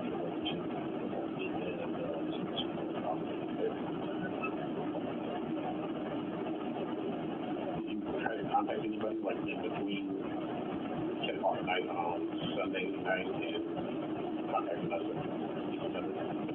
No, I wanted to make sure that it wasn't it doesn't make a lot of sense to the freak accident like all the police, but okay, well I want to make sure she wasn't lost. That's why I wanted to make sure. okay. How was she doing? 6 months? She was up here in February. Had you been off the work? At what point were you concerned enough that you thought you should start contacting people? Yesterday, I think she would have found it right while I was at work. But she's never been off before. Has there been any disturbances between you and her, like arguments? Small family different, but When you went to bed on Sunday morning, basically, right? that's about it. No, I'm not talking about Sunday morning. You got home from the club. Oh, so, yeah, Yeah, it was Sunday morning, right? You guys told your back and forth was okay? yeah, like went back and forth a little bit, like together. We just like those. You sleep in the same bed? So everything was over and upstairs. And when you woke up, she said she's going to work. She said she could do it. Did you actually see her? Yeah. got up with her, and she left around 10:30.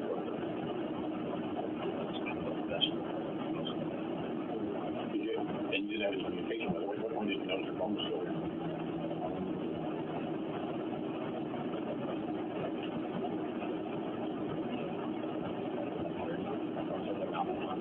That morning, did you go to bed Sunday night and Monday morning? Did you try to call people? Yeah, call people, try to figure out what you got on there. That whole night. Right around, walking around. Where did you look at? I checked all the things, but really not still there. And I walked in like 2 months and a half, and I didn't get the position. So that's what they did. Like this whole mission goes straight up across the line, facing straight up, right? And then when they left off the road, they drive in and they were would you, let's say we woke up Monday, would you, or would you were on this way? What time did you get for work? What time did you, I guess, what time did you go to work? I left here around 6:30, got there. No, I left here at 5 o'clock, not to go to 6.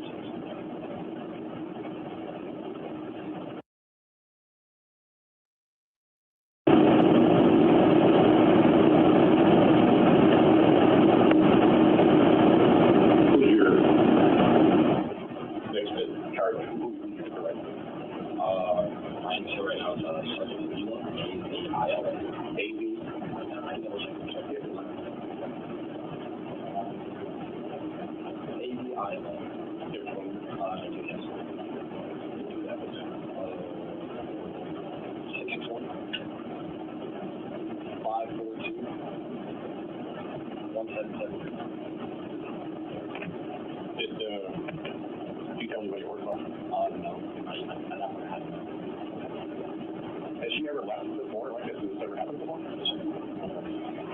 just a little bit concerning, I guess, that she was gone all that time. I'm just wondering why we wouldn't call somebody maybe earlier on Monday or before work, maybe, you know, from work.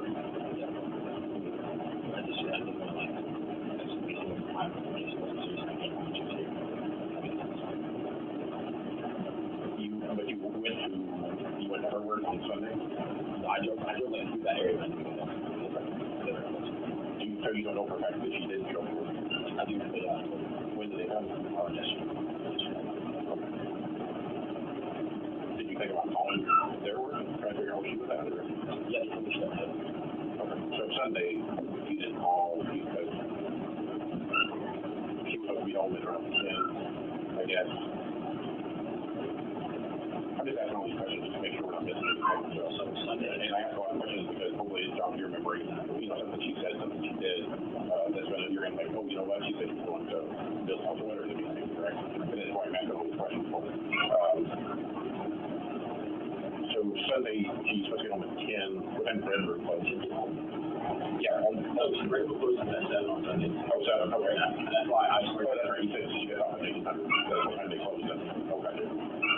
I gave myself a little time to make sure that I do my as much as possible because I'm not.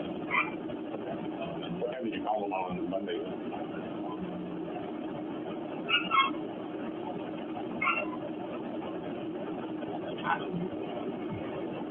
For work? You were at work?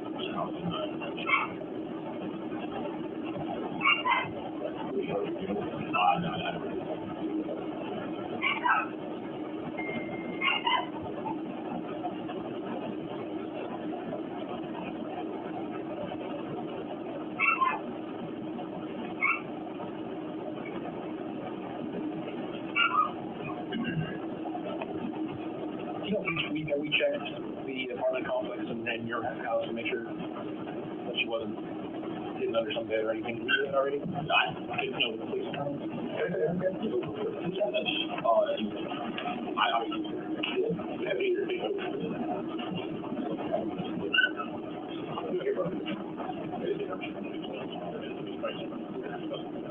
I'm obviously walking around. I think we should don't change your language for us. Yeah, I up until right now, I mean, I'm really not sure. I'm not in contact with them, but I feel like I should be. But, I look around everywhere, and it's like, so long contact, and I didn't see any time for anything. I feel like I did a research.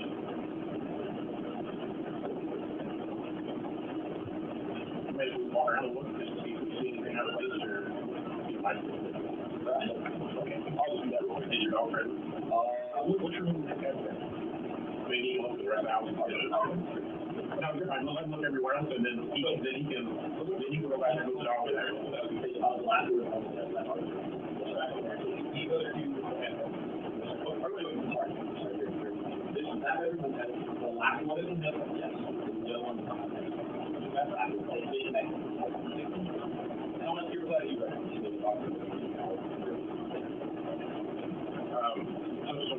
So part of my show, you're able to sit up, let's talk about it. Is there any relationship problems that you need to be worried about? At all? This is abnormal, right? This is very abnormal. Has there been any signs of having a boyfriend, anything like that? Has there been any allegations of you having an affair or having affairs, something like that?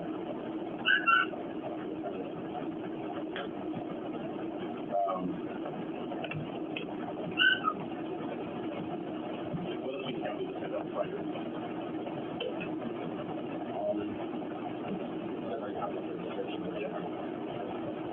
Sorry, do you want us to take your dog out? Don't mind, yeah. Will you text me your pin so I can look at her?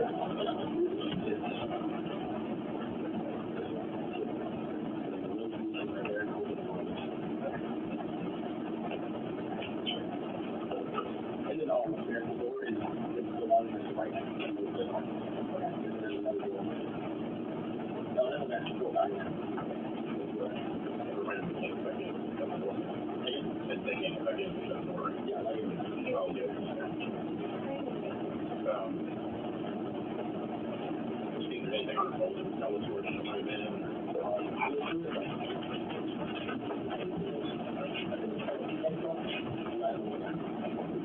We don't, but we're not doing have this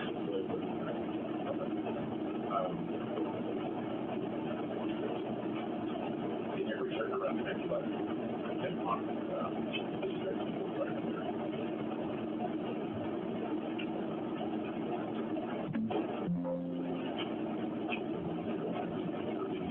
no argument like I did, but no argument like that, the camera, no right, we're trying to bring in the picture and put it in the different.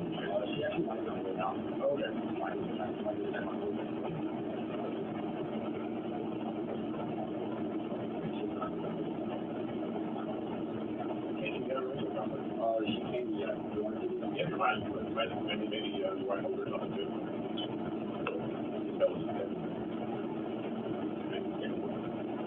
Hey, this is Detective Carter.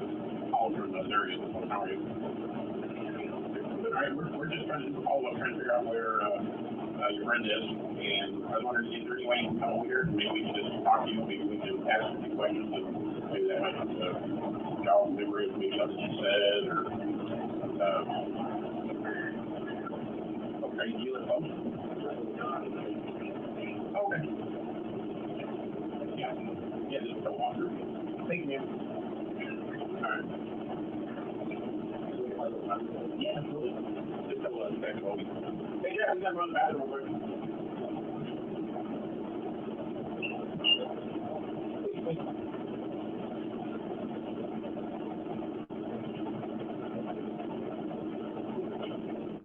Oh, sorry.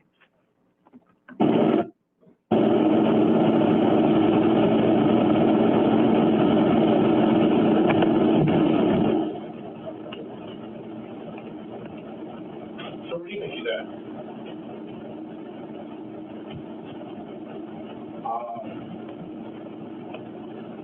One more picture. Hey, there's there. I'm there. Yeah.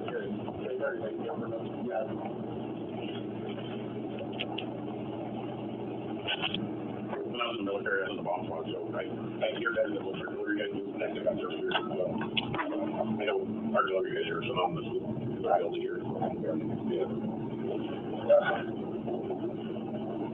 do you think of that?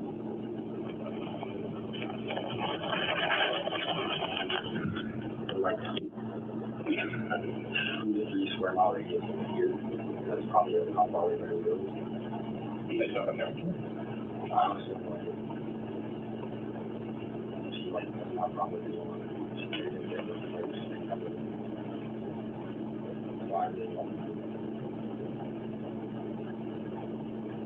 And everything that you were telling us is going to check out.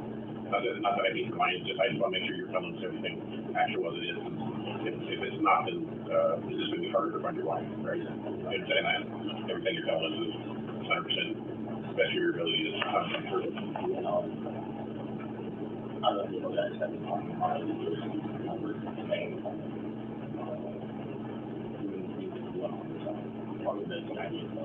We got to see ideas already. What did anybody from your group say anything here?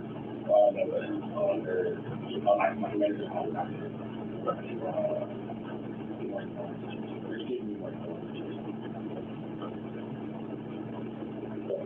What's going to help ring a bell? Something hasn't been said. Your wife just doesn't leave her phone. I feel like something happened to her also, and I don't know why I feel that way. It's just we've got feeling maybe. But you know we're better than any of us here. Probably haven't known her mom, and they feel something happened to them, otherwise they wouldn't be up here and make your class here, right? But you had the most recent contact with you. You know what she's thinking. You know if there's problems at home. If there's problems at home, we're not married. We're not people you need to talk about that sort of thing. Whatever there is, at least give us something. And we were arguing that something happened, whatever the case may be, and maybe this is why she's not home right now. You understand? Just you help me out there. If there's anything at all, I mean they're outside, which I'm glad they went outside. If there's something between this movie that you need to talk about, that's what we're here for. You have a text between them? Can I look at them? To get have a feel for your relationship. Yeah, we use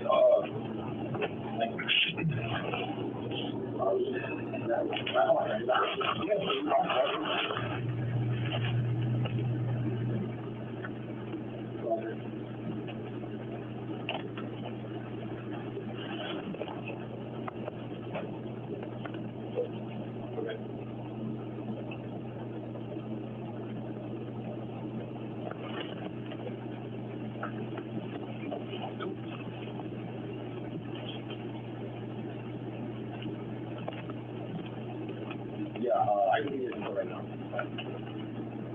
She's wearing like all black with black. Yes. And is her going on black?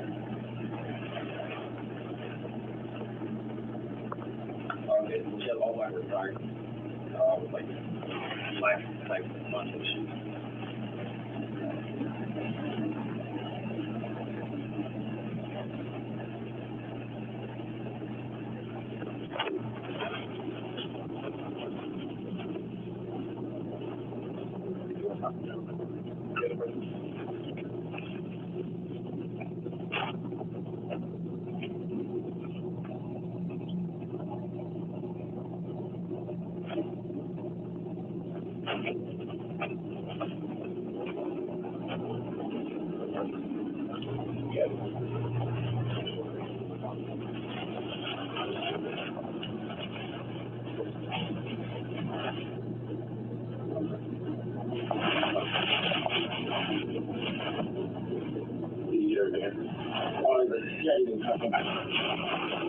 And that's your commitment.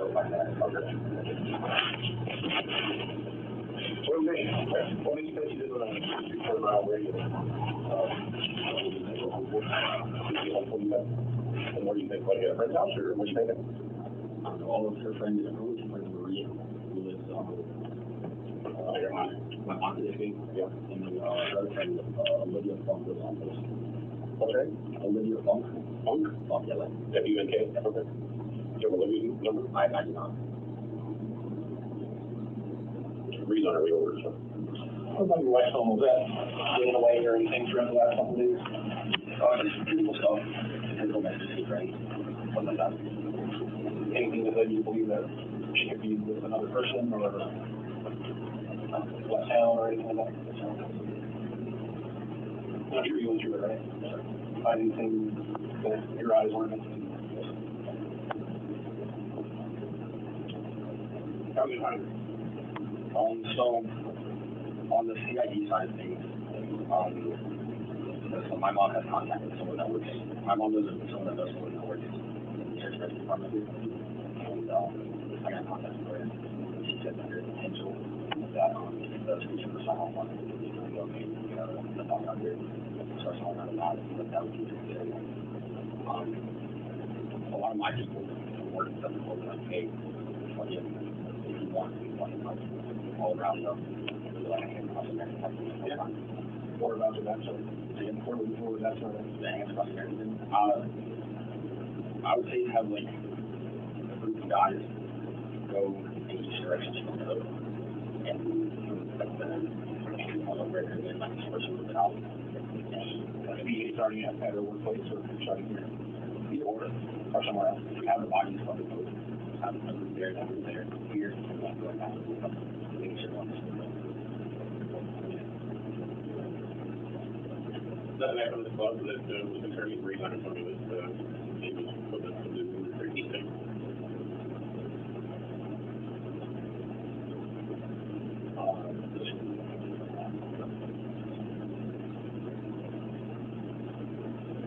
You father everything, you kind of gave me the nothing or there when we're talking about relationship.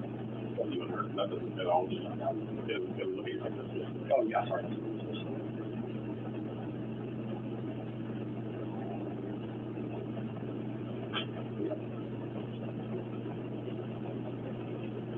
We did get into like a small argument while in the field.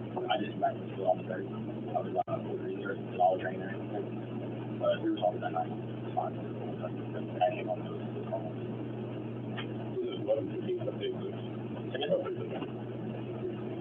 You haven't had it this Thursday. I'm used to that. I know that races. Yeah, our chat is hard. Like, I'm 24 hours around here.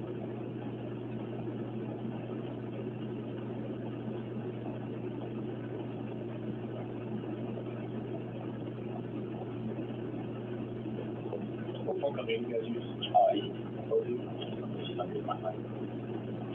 And I have an Apple Watch with that one. Does she have an Apple Watch? That is that one yours? Does she have one on? Does she have one on? An Apple Watch. Do you have any devices?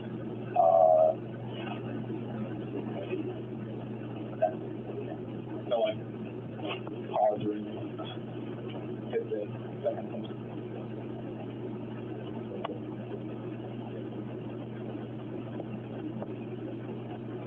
Yeah, I need that share.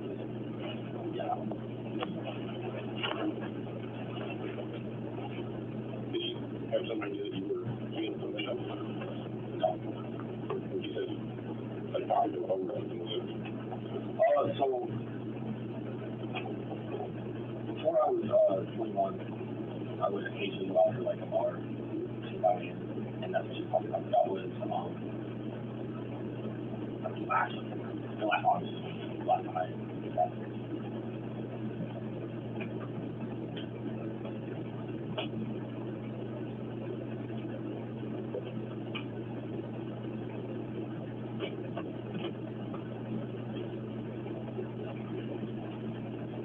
What size are you in a grocery store or a market or anything?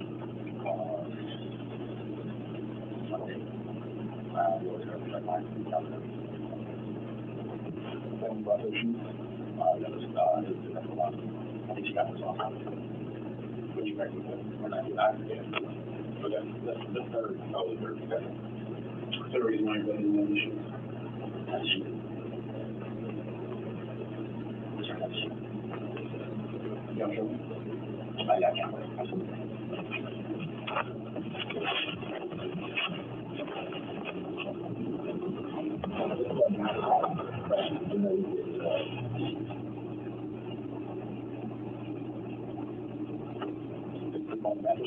Yeah, we probably did all of it. That was kind of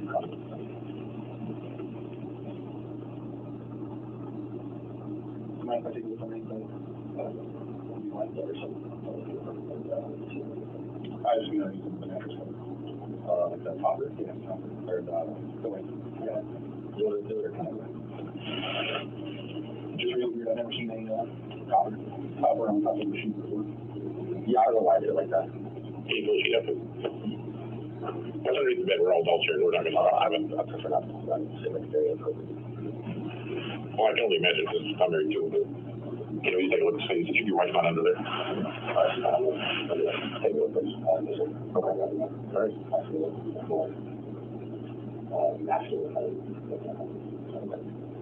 We're trying to help you out. We're trying to do everything we can to find your wife. And We just want to make sure she's not underneath the bed. If you got something that you need to move while we turn our back to do so, we can do that. All right, just stop. Is there something you can move in the bathroom? There's not a lot of room or anything. Well, now that you look at the mattress, I can see that there is. Well, I'm telling you right now, there's no way about sheets or anything. Like,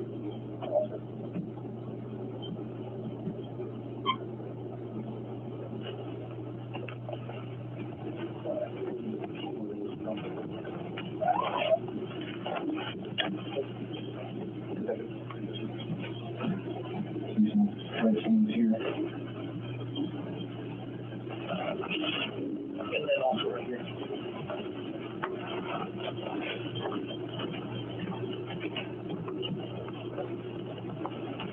She doesn't do anything behind other than her phone and, you know, code or. I want you to run the board. Wear a jacket. Or you make you walk out.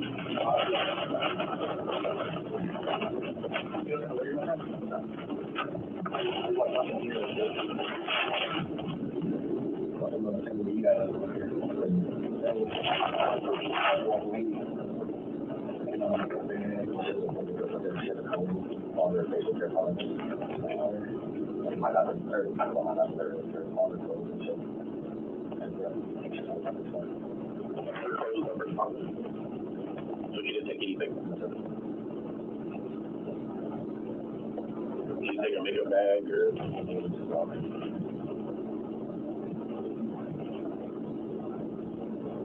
Hey, I understand how we can find her. What do you think? Where do you think she's at? Why do you think she left? Is it normal that you would take her phone?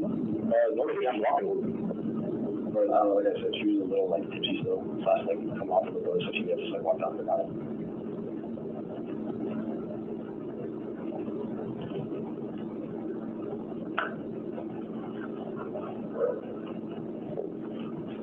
You think were you going to call you when she was here? Yeah, I didn't check with her. That's right. Traffic hours on the way over here.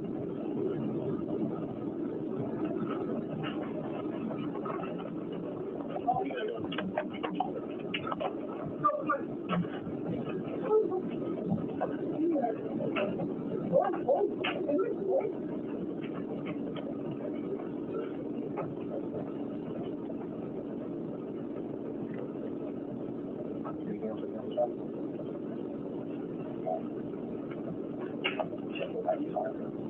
She had both her IDs on her.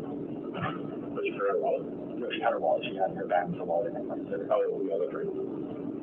They had What does that look like? Does it look like a picture of her? It's like a shoulder bag. She took pictures of wearing that shirt or whatever. Yes, she is. Yeah, exactly.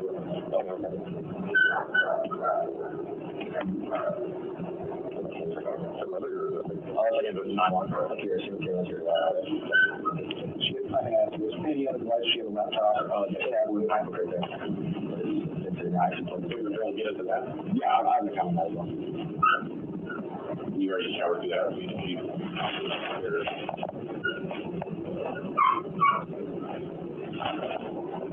Anything else we need to know? Anything else we're going to find out later that you're going to tell us? I think we'll say that maybe because once we start private therapy, we won't stop. Let's go for 99 days. I think we'll find it. And so if there's something that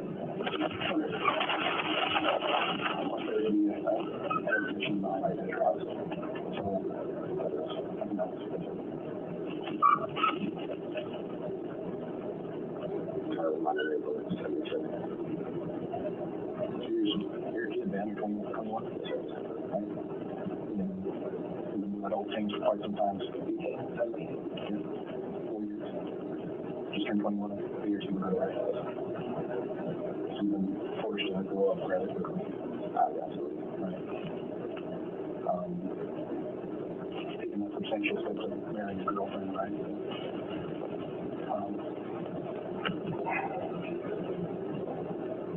What are you feeling right now?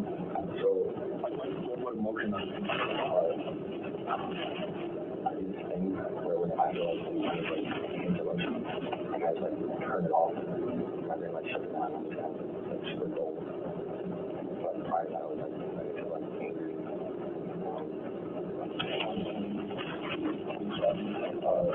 Angry on the end of the wall. There were other options or let me drive or yeah, I got my kids there and then the walk there.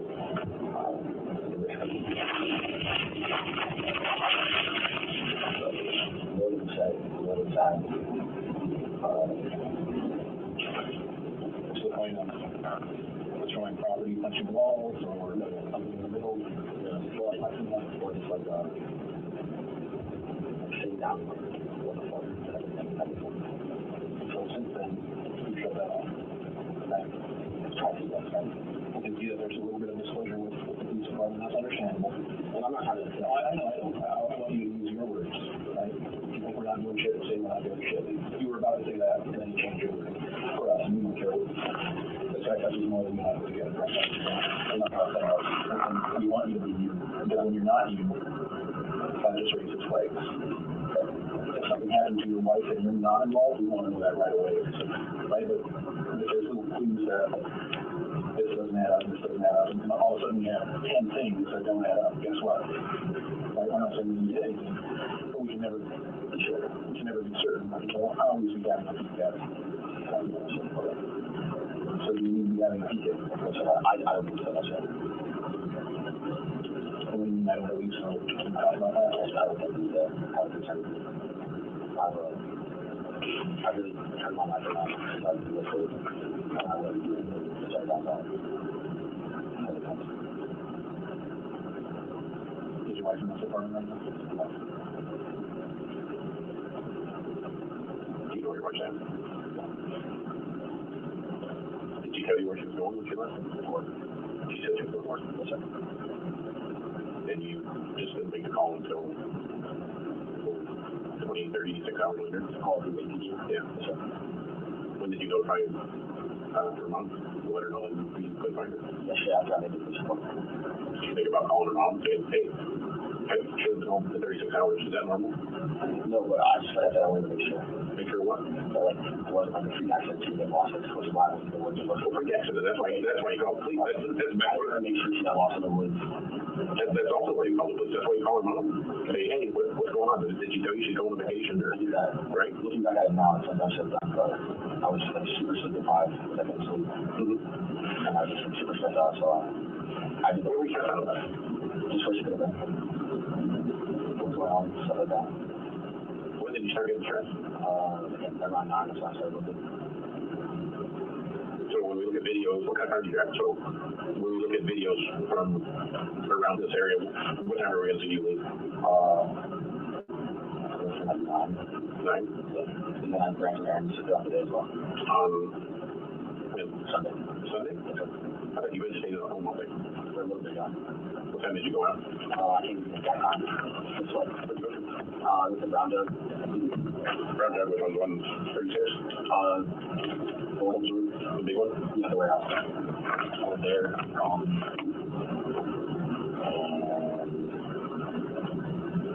I believe for mine. Yeah, I was for mine days.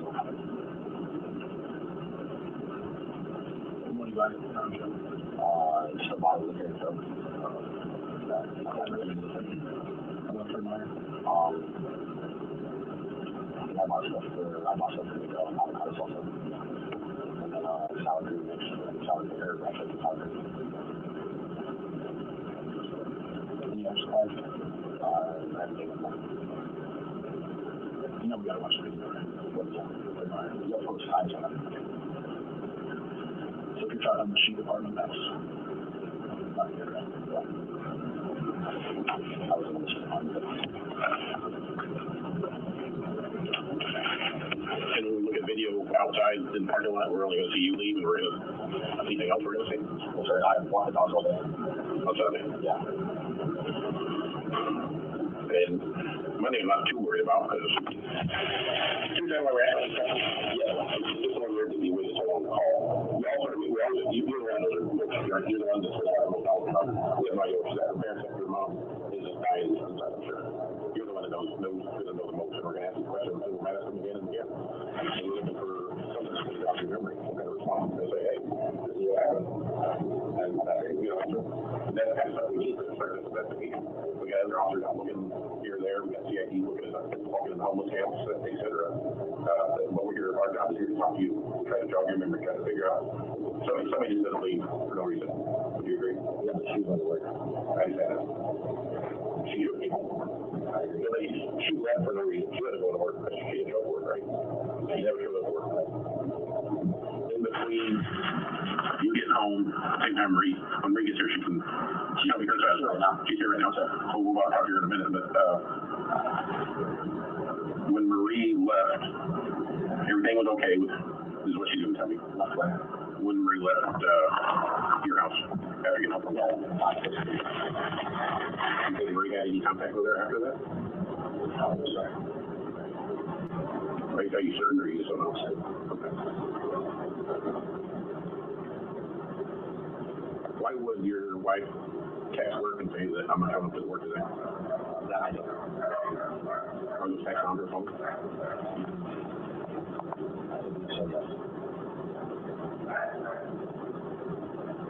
Did you put them on there? Have you looked at them? Is that why you're saying you believe so? Yes. What was the text saying?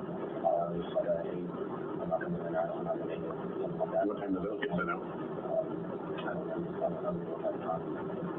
After 10 o'clock. And that's why I'm asking, because there's a little confusion. These are the inconsistencies I'm looking for. Right. Well, I'm concerned that you're not gonna, you may not be lying to me, but you're just not telling me everything you know, and for whatever reason. First of all, you've been vegetated at home all day Sunday. Next time you question you, oh, I went to Fred Meyer, I went got 4 roses, got a Coke, et cetera. You said don't feel like talking about it. Yeah, and that's why we're asking these questions. I was super. And you say she left about 9:30. For that? Around 10. Yeah, okay. Fair enough. About 10. After 10, she sends a text, hey, I'm not showing up to work today. But she can't do that when she's lying. The phone's here. Tell me you understand that. I can't.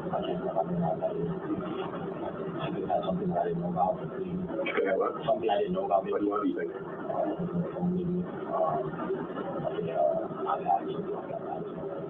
No, it's showing up from her phone. That's not the question. Why is it on her phone showing up to work? They recognize it as her phone number. She's texting, hey, I'm not going to go to work after she already left. When her phone is here. Well, you're the only one that were here. Help me understand, bro. Please. I can't understand. I don't need to.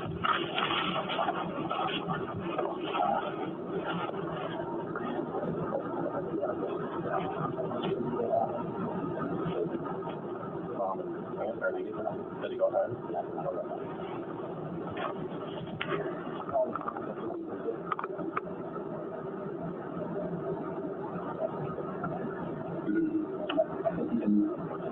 Imagine what that sounds like. And then you right there and show an extreme check. Are we looking for a lot of keeping your life vision alive? Yes, we like, especially alive.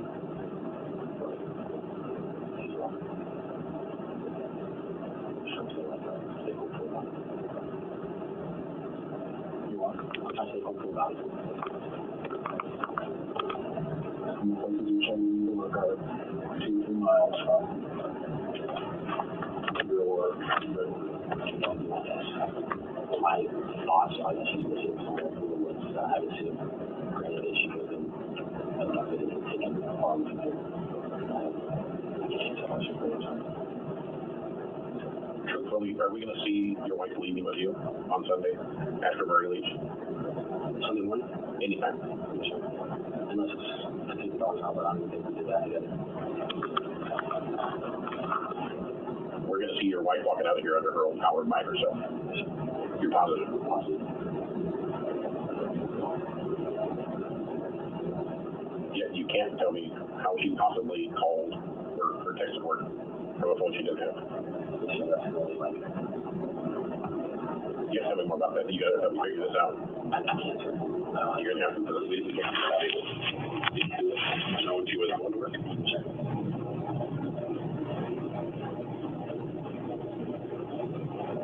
Because the text was, would you agree the text was sent from this house?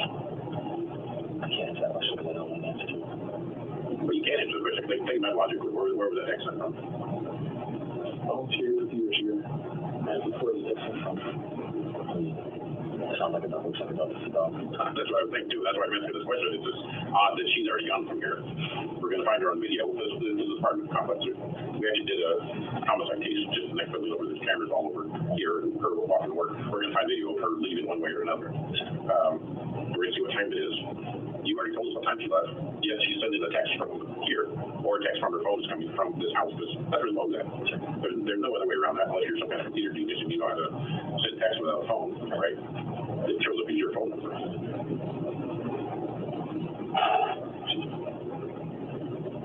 So I can't get past that fact that it's you're positive you did send that text. Now the time complete with it. So something, if you know where she's at, you need to tell us. Because we want to treat you like a victim because you are a victim of this. Your wife's missing, and I can't imagine how it feels like. I'm not in your shoes, never have been, and I'm not going to say that I know how you feel. I've been doing this job for 27 years now. I've been through this a lot, but I want to know that I can trust you. I want to know that you're with me 100%. Help and find your wife. It doesn't help that I'm figuring out that somebody sent a text from her phone when she wasn't even around, or that maybe her husband didn't even bother to contact anybody and say, where's my wife at until 36 hours later. I do truly understand your point. You realize your phone was 2 to 3 hours after she left. even more concerning that she didn't show up. On Sunday night. Even more concerning that she didn't show up on Sunday night. Do you agree? Yes. Because she doesn't have her phone. Right. If she had her phone, maybe it wouldn't be so concerning. Maybe track it, or you can call her or her mom. She probably talked to her mom, right? On my phone, yeah. Yeah, she leaves here with no phone, in her work clothes, and you don't contact anybody for 36 hours. You contact her mom, who she closest to. In her family or in general? In the whole world. Next. I'll say it's tied between Marie and her mom, just because Marie's here. Yep. But she talks frequently with her mother. I'm just going to assume that Marie's going to tell me that she didn't talk to, that your wife didn't talk to Marie. Yes. I already talked to your mom. She didn't talk to Marie. She has no idea where Marie's at. She doesn't talk to Marie. The last thing she got from Marie, as far as we know, is that big picture. Yes. But you didn't bother to contact either one of them. Like, hey, Marie, hey, Mom, where's she at? She's gone. She doesn't have her phone. This has never happened before. You're telling me the truth? Yes, sir. Would you want to take a polygraph test? The lie detector test? Yes, sir. You would? So if we can set that up tonight, you'll do it? Yes, sir. Okay. I think we can probably do it. Maybe not tonight, but maybe tomorrow. I can talk to your people or call and say, however you want to do it. If I set it up tomorrow, can you do it? It's free me from work until she. I don't think they're going to question me clear. We're just trying to, and if you take that test, then we can also tell everybody, like, hey, he took a test, he's telling the truth. He has no idea. When we investigate people missing, we always Polygraph. No, we always come to the husband, we always come to the spouse. Yeah, that's right. Because generally when somebody's missing, it's the spouse, right? And that's why we're not asking you these hard questions. You may think you're dicks, and I apologize. I understand that, But you have a job. we want to rule you out, and that way, as this case goes forward, we can say, Zarrius is telling us the truth. Hey, go talk to her mom. I won't say, Zarrius took a lie detector because he has nothing to do with this. So we have no idea what she's at. It's weird that he didn't contact you for 36 hours, and it's weird that her phone's here making texts after she left. That's the weirdest thing I think out of this whole thing. In between the three of us, what is preventing you from looking up the bed? It's super personal stuff. Is it like sex stuff? Like super personal stuff, so I need that. What does that mean? Like sex stuff. Does your wife know about it? Yeah, she knows about it. She's in on it. Because that's something else we have to write in our report. Hey, can we search your house? Yeah, I know. Missing kids, missing people. Yeah. I'd like to search the house, obviously. That way, down the line, we can say, she's not at this house. Because you know, missing person reports I take in where I go back and I search the house and they're like, In the cabinet. she's not in the cabinet. She's in bed, underneath the bed, sleeping with the kid or whatever. So I was under the assumption there was a box spring underneath it. Otherwise, I would have checked and given permission to look into this. There was no box spring. It has wooden boards on it. Yeah. And all we're concerned, and I think you did this already, is that, you know, we're making sure that she's not under there. And I technically can't do that. I can't cross your name off the list, so to speak, because there's one piece that, you know, she could potentially be. So the only thing that's thrown me off is the fact that I grew up hunting, and I came across like dead animals, and it like reeks. I've never smelled a dead human before, but I'm sure it's just as bad. Yeah, I wish I could take your word for it, but, you know, technically I can't, because I relied on everything but under that. And so, you know, that's strange. Especially when we don't know whether we're working on a recovery, a murder, gal who's out hanging out with a friend or sleeping with her, whatever, right? And it just kind of boggles my mind that, you know, that's one of the hiccups that we're having, is we're taking our focus away from the field, and we have to keep it here. You know, just because you don't want us saying something underneath your bed. And if you're okay with that, then so are we, I guess. So. All right, I'm going to talk to Brian. Are you staying around? Do you guys want me to? It's up to you. We're being briefly kind of go on here to get help hostage or anything, but I don't mind talking to you some more about it after I talk to Ray. Maybe some more questions come up. I don't know. Maybe she just tell me something that says, oh, you should check with so-and-so again, because remember Zarrius, she told me she was going to make it sound whatever. I don't know what she's going to say. Right? All right. So I think you're going to go anytime you want. We don't want to say that you have to stay here because you don't know. We do appreciate you letting us out. Of course, Maybe approach. Yes. No, good time.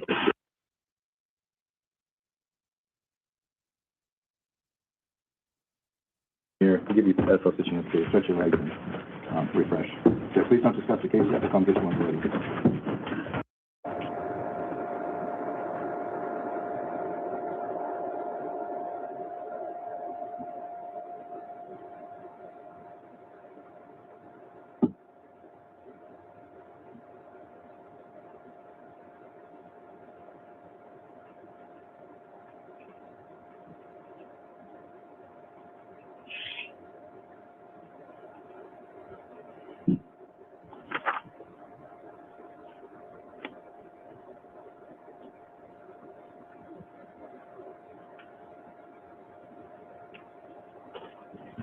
Please rise for the hearing.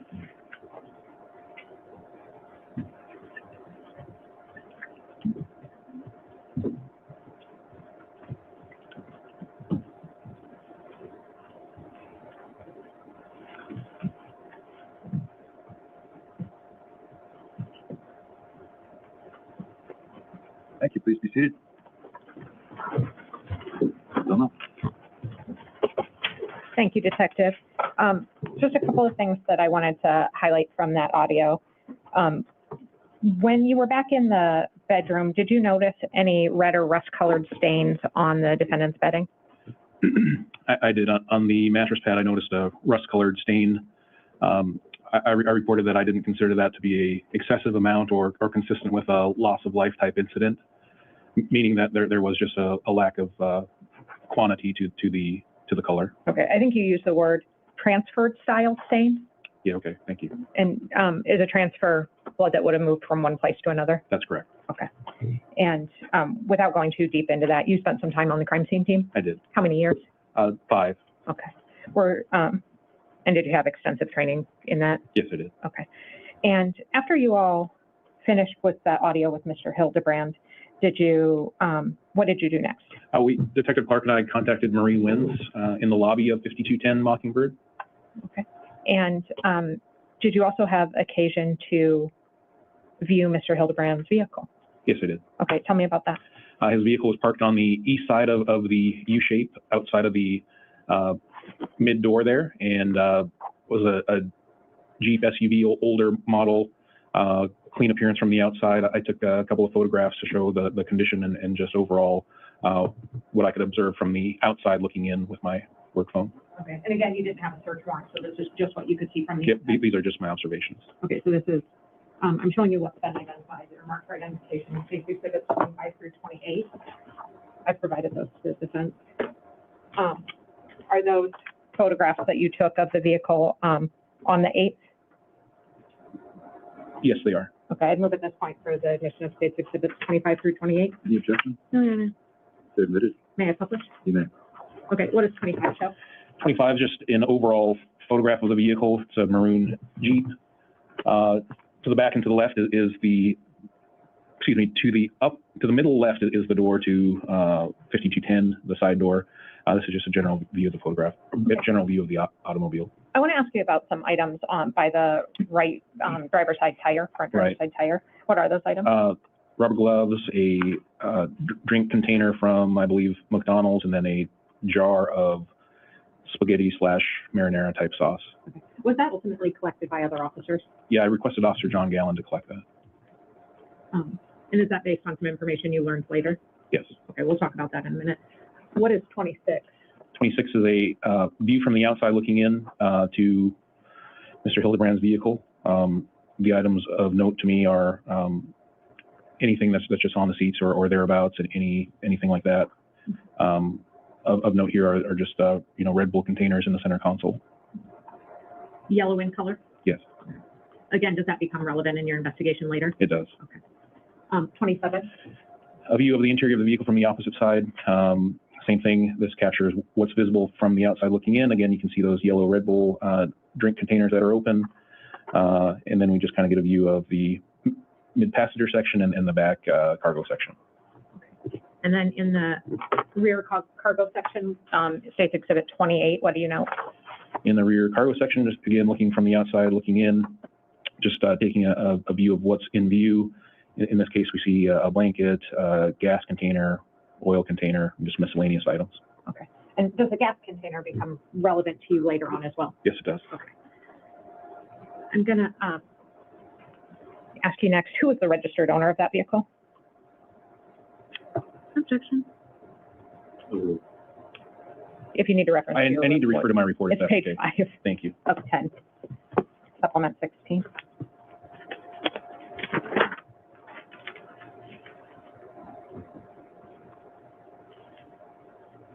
That vehicle, the 1999 Jeep Cherokee, registered to Soraya Barney of 5210 Mockingbird in Anchorage, Alaska. Okay.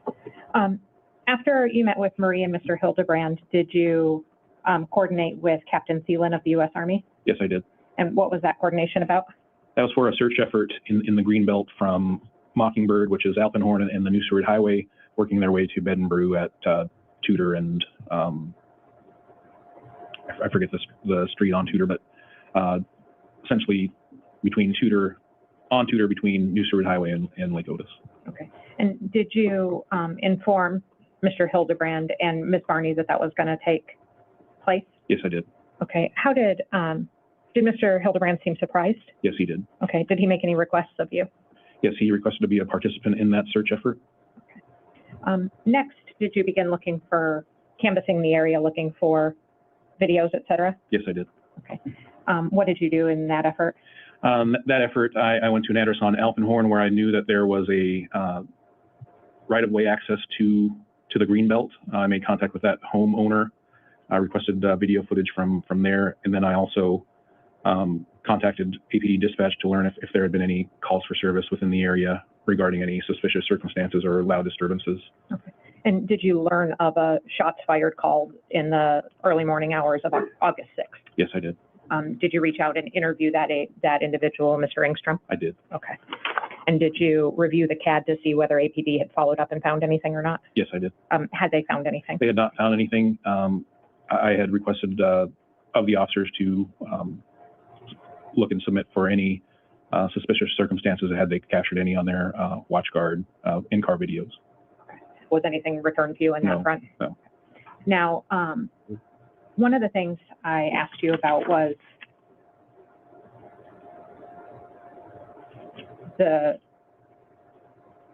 oh, you said you were going to canvass the area, look. One of the things we heard Detective Clark kind of say to Mr. Hildebrand on that audio is there's going to be video. Are we going to see her coming out of here? Were you guys ever able to get video from the Alpine Apartments? No, we were not. We attempted, we knew that based on prior investigations that, first of all, the likelihood of having video from that complex is unlikely, and ultimately we were not able to recover any surveillance video, although we did try. Okay. Is bluffing a common interview technique? Yes. Okay, so when Detective Clark was saying we expect to get video, you didn't actually really expect to get video from the Alpine the Alpine Apartments? Correct, but we are also hopeful that, you know, maybe they had fixed it and maybe they started recording, and, you know, on our defense, maybe this time that it would have captured something, but ultimately it did not. Okay. So did you take any efforts to file any preservation requests with social media or phone companies? I did. I believe I filed preservation requests with both AT&T, Snapchat, and probably Facebook too, to my recollection. Okay. And did you follow up with the stores that Mr. Hildebrand said he had gone to? Yeah, I contacted Roy Chappell from the Brown Jug, asked him to provide video, and used Detective Clark as a point of reference for that. And then I contacted Asset Protection Manager Victoria Corella from Fred Meyer to initiate that research into Fred Meyer loyalty card transactions with the phone numbers of Soraya Barney and Zarrius Hildabrand. And did she ultimately get back to you with some information from those card numbers? Yes. Or phone numbers, I guess? Yes. Okay, and we're going to have her testify next week, but were sheets purchased by Mr. Hildebrand at Fred Meyer's? Yes, they were. Okay, and was marinara sauce purchased by Mr. Hildebrand at Fred Meyer's? Yes. And were Red Bull Yellow Edition purchased by Mr. Hildebrand at Fred Meyer's? Yes. Okay. Was there anything purchased for, like, I think he said something about making like an avocado salsa, any ingredients for that? No, there was not. Okay. And were you able to collect both receipts and video for those transactions? Yes, I did. Okay. Did you make any efforts to see what was happening with the garbage in the Alpine Apartments? Yes, I contacted the manager for Alpine Apartments, and I believe her name is Miss Ortiz. I can't be certain, but she did inform me garbage collection dates were Monday, Wednesday, and Monday, Wednesday, and Friday. I asked that learn the company's name and that contacted that company, and I asked for that trash service to be suspended until further notice. Okay. Based on events that happened in the next couple of days, did we ultimately end up searching the trash there? The police? Yes, we did. Okay. And then I think based on the information that you learned from Fred Meyer's, it sounds like you had Officer Gallen seize that marinara sauce and those latex gloves. That's correct. Okay. And are you familiar, were those taken into property and evidence? Yes, they were. Okay. Do you have then additional contact with Mr. Hildebrand? Yes, I did. When was that? I believe that was on Thursday, which would have been August 9th. Okay. And after you and Detective Clark were at the residence on the 8th and got the information about the, from Fred Meyer's, was a search warrant sought? Yes. Okay. Is that when you had contact with him again? Yes. Okay, tell me about that. Search warrant was pending being drafted by APD Homicide at this time regarding the unit itself, APD Homicide. I believe that was through Detective Clark. And then Detective Lee and I had traveled over to 5210 Mockingbird in attempt to, multifaceted effort for the, there is going to be a canine search, a cadaver type search utilizing a rescue team, and they needed a source of clothing, an article of clothing to initiate that search. We utilized Mr. Hildebrand and Marie Wenz to retrieve a piece of clothing, which in this case was a pair of boots that belonged to Soraya. Okay. Did you ultimately end up seizing and photographing those boots? Yes, I did. Okay. I'm going to show you what has been marked for identification as State's Exhibit 30. Or I'm sorry, 20. This is what is State's Exhibit 20? This is a pair of Doc Martin boots, known to be owned and used by Soraya Barney through Marie Wenz. And those were they placed in that plastic bag by you? Yes. Okay. And prior to being placed in that plastic bag, were they used for a canine trap? Yes, they were. Okay, move at this point for the admission of State's Exhibit 20. The objection? No. They're admitted? And is that State's Exhibit 20? Yes. Okay. And so you're talking to Mr. Hildabrand. Where did that conversation happen? That conversation mostly took place in the parking lot of 5210. Then we transitioned into the hallway into the main building, and then ultimately outside the front door to number 13. Was Mr. Hildabrand informed that his apartment was essentially seized at that time and he wasn't going to be allowed to go back into it alone? Yes, he was. Okay. Did he do anything to try and control that interaction? Yeah. You know, in my opinion alone, he asked for... Objection. Just tell me what he asked. He asked to retrieve food. He asked to retrieve phone chargers. He asked to retrieve leashes, things of that nature. Okay. Clothing? Yes. Okay. Did you allow him to retrieve the dogs? Yes. Okay. And who ultimately took those dogs from there? Marie Wins. Okay. While the search warrant is being executed, or at least being sought, and the apartment seized and he can't go back in, do you then have another conversation with him and Detective Lee in the parking lot? Yes. And about what time does that conversation happen? I would have to refer to my report just to get a time, if that's okay. If it'll refresh your recollection, on my copy, it's page 8.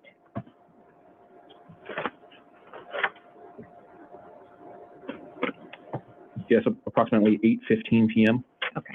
And this contact happens out in the parking lot while the apartment seized. He's not allowed to go back in there? That's correct. Okay. It's about a 25-minute contact? Yes. Was it fully recorded? Yes. Have you reviewed that in preparation for trial today? Yes, I have. Is the what I marked State's Exhibit 30 a fair and accurate depiction of that conversation? Yes. I move at this point for the admission of State's Exhibit 30. Any objection? Not light of the feeling. I'm sorry? Not in light of the court feeling. All right. 30 is admitted. Do you intend to publish that right now? I do, Judge, and that's probably where we end today, given the time. All right, you said it's how long? 24 minutes. All right, that should put us right at about 1:30. Okay.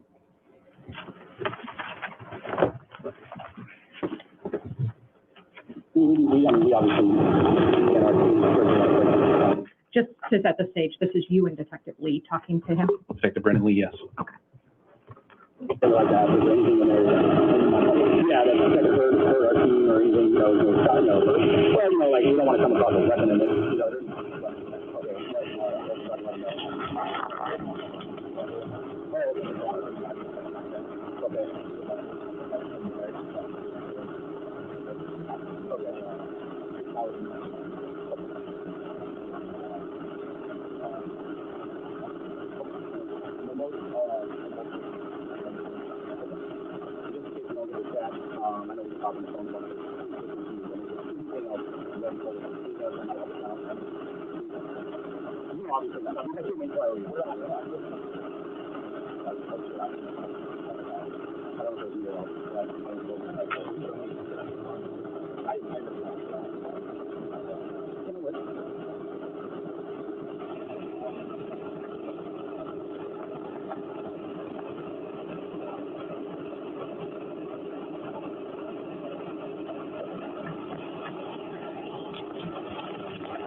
like to talk about whether it's super duper dense or not. What she does is the process that we're doing right now is I'm trying to see if I can establish a track coming out of the building. What we did was a sense article idea with the command. We came out here due to the torrential rains we had on Monday, and I understand that your significant other was missing on Sunday, or was last seen on Sunday. Those rains have affected the sense. I am not able to get anything coming out of the building. The rains have totally annihilated the sense. That's totally okay. No, you're under stress. It's all right. If you need anything else, let me know. Thank you. Okay.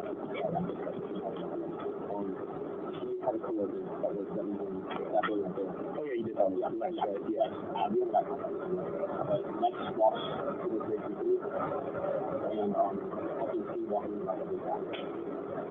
Is there any reason why you haven't checked it yet? We have it. So we went to regular yesterday after my whole thing to the walk. And from there we after moving him on her hand. So they were like, hey, I left this with like the guy.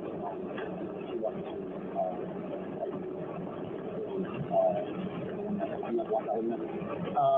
just your coworkers so far. Yeah. And I walked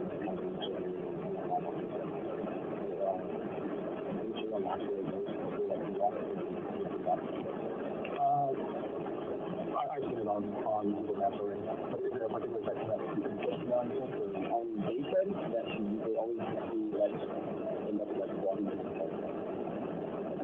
That trail like goes behind the house as you're walking through Red Route, on the right.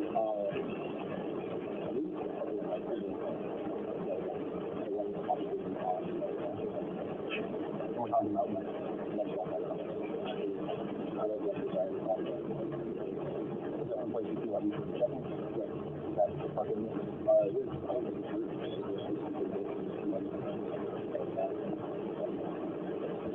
So, I know we talked at length yesterday, and you talked about when you play, and then how people play and all that. I just want to make sure that you're comfortable talking, and then if you're standing and walking away, basically controlling some of these standards, never, I just want you to know, the ball kind of your course, and also, I don't know if you guys are aware, but CID, Criminal Investigation Unit, on post, I talked to them.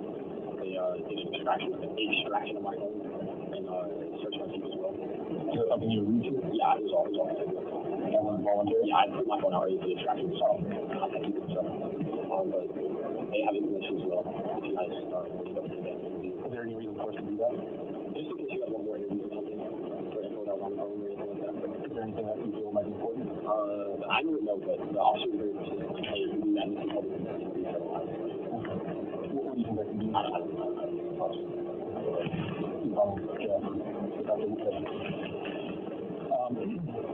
One thing we talked about yesterday, and we were kind of confused, and this is why we're talking so much now, is that your wife walked away at 10 o'clock,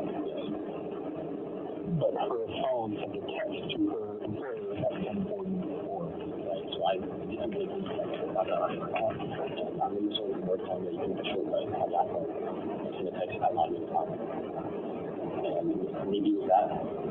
Maybe that's why I'm like, I'm just going to ask you straight up, did you send that text message? Is there any reason for you to send a text message like that? Going back to Sunday morning, like you had quite a bit of room.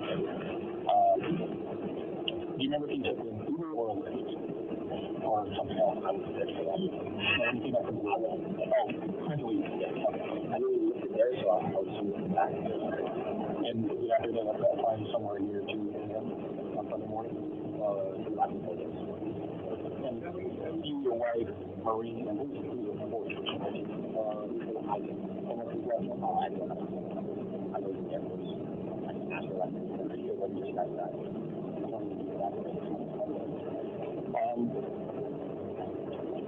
One other thing, like we told you over and over again yesterday, that we want to get the focus off of you because that's another outlet in the beginning because we don't have to answer the questions right? For a team basis, small man, we're asking tough questions that we otherwise sure that we play the most not our intention. So our intention is to ask you tough questions, but our intention is not to make you feel a certain way if you do something. So if you have no involvement, then my apologies for asking super hard questions. I was aggravated at the time because I was like, I was aggravated and frustrated, but after a day passed, I realized I didn't do it. I understand that now. We told you a couple times, give us a reason to take the focus off of you. And that text message is a reason that we because there's no way her phone can make a text if it's sitting inside your apartment when she's not there. And you may have added a bad time, we'll follow up with that with our computer. So, if you look into that, that never really happened. Maybe it is a thing I don't know about. So we're doing the call. Because we had a lot of questions with anybody else in the apartment at that time. Was listening about between the hours of 2 a.m.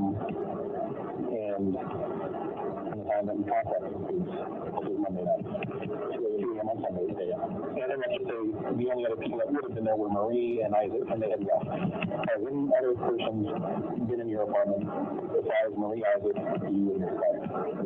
From Sunday morning to and also your stepmother and her sister. I got your stepmother, but your mother-in-law. And Marie. One of my friends from work who was that? Balin? When was that?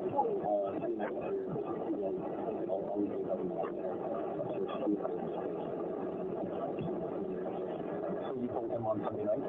I didn't tell him. And how did he get hold of you? By voice or text or something else? And what was the nature of the text?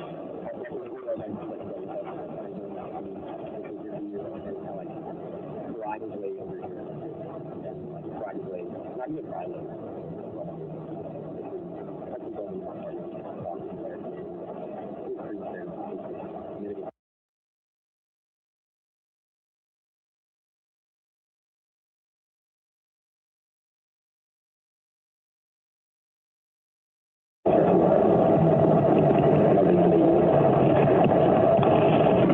one of the other things that this investigation kind of coming back to you was the fact that you said that on Sunday you just vegged out all day, and then later on in the night you said that Dustin answered you. Yeah, I'm sure it was your birthday, Saturday or Sunday.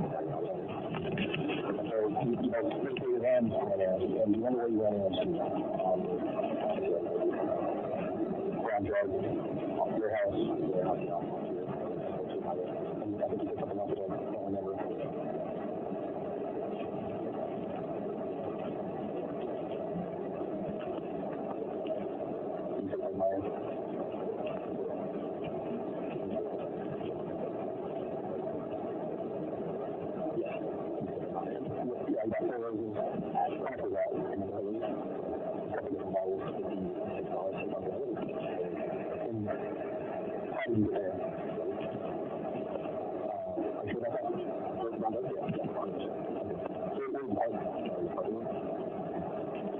And then at some point went to Miles up. You go down there or something else.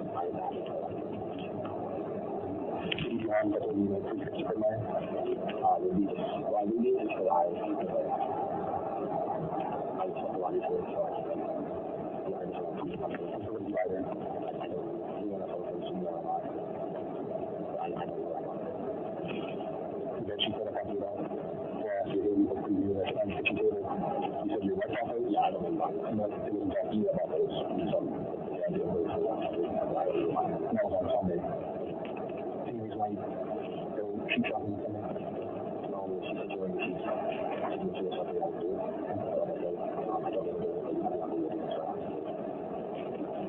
And then you never bought anything else? Sure, I'm not there talking. We got it. It's just right over. So $20-$60 in the internet shop? Yes, just for that. On mozzarella sticks. Just trying to beat that over. Hey, is that the same mozzarella sauce you saw? No, it's different mozzarella sauce. I have no idea. Mozzarella sauce I have with the mozzarella. You joking, right? No, I'm not joking. Then who's the one outside of the sauce? No idea. That's not my mozzarella sauce. The mozzarella sauce is still from the vehicle. Marinara sauce, right? Yes. Marinara sauce. And then you got the everyday living sheets, which are on the kitchen table. It's 12 p.m. Well, at 4:29, then you go to my blood, and I 4:34, the bottle of forward. Once it's 12, you got some hydrogen products, and then some hydrogen peroxide. Yeah, it's 15. Because I don't have anything. Hydrogen peroxide. And then some Q-tips. Yeah, so I usually got this, and but I just do this, and have like on something I have to do here. When you said I just got this, was you referring to like a septum piercing in his nose? That's correct. Okay. She said to use that to clean my nose. With like spray the same spray in there and then wipe around my nose. I don't know how to spray it. At 10 p.m. you go back to running by a mattress pad. Yes, sir. I think no, we're sitting on the bed right now, right? So what's the purpose of the mattress pad? So throughout the day, she was telling me like, or not throughout the day, like throughout the time I was gone, she was telling me like, oh, that's uncomfortable. The sheets and stuff like that. So I feel like I was like, throughout the show. Well, I was in we were watching the board.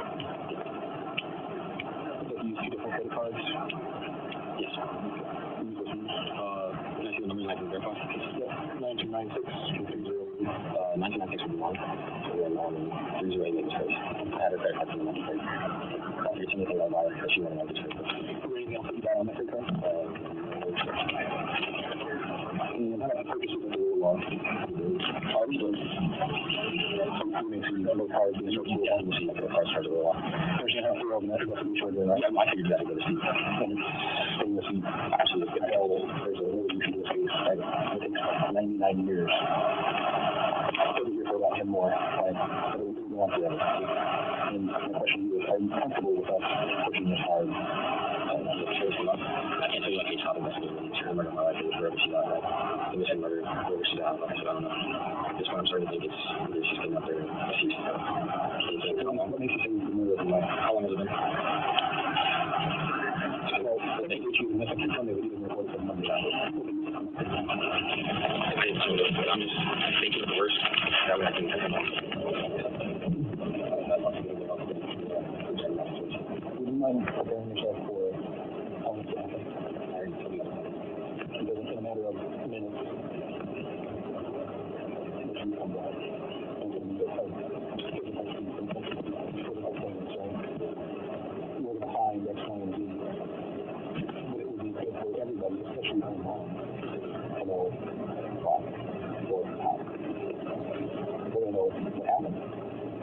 We're not necessarily going to know why. I mean, we'll figure out how. We have in the business where we construct to rebuild the country, as well as have technologies, ways we have to do that. But we want to know why. And we're not going to be talking much more. So this is my chance to continue to tell us not only what happened, where we can find it, and why it happened. Then I told you yesterday about that's the issue before that. Yeah, I was from the parents. You never forget those screens and truth, right?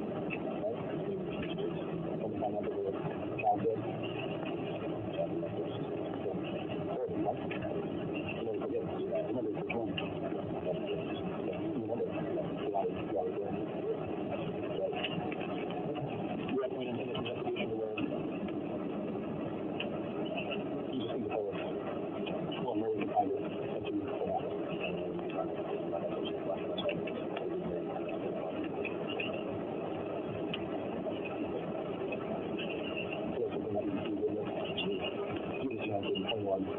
You know, remember August 6th for the rest of your life, right? The day after your birthday. You're never going to forget a birthday without remembering what happened on the night of the birthday.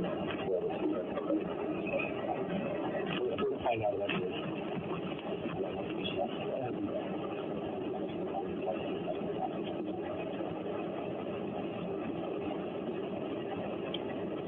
We're about to go up in that apartment and we're going to, like you said, we're going to be thorough. We're going to figure out.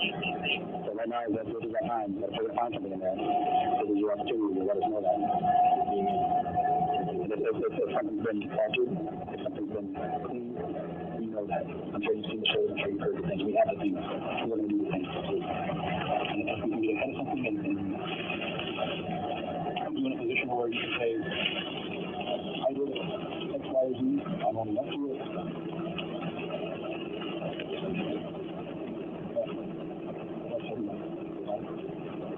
I would hate for her mom and dad to be up here for weeks. When we could have done where she was, as a community, we would have to done that. We're not going to, I even know yesterday. I'm not going to if I want to.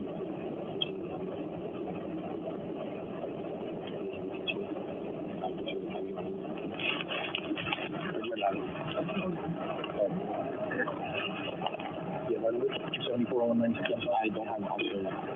That'll be some also do not have yours. Where there is 1 minute and 35 seconds left.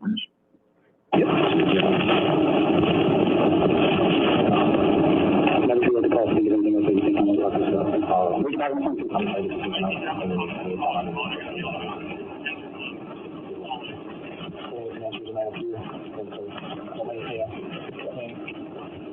Require us to ask more questions. So are you open to that? Do I need to take off on that? These are your normal questions.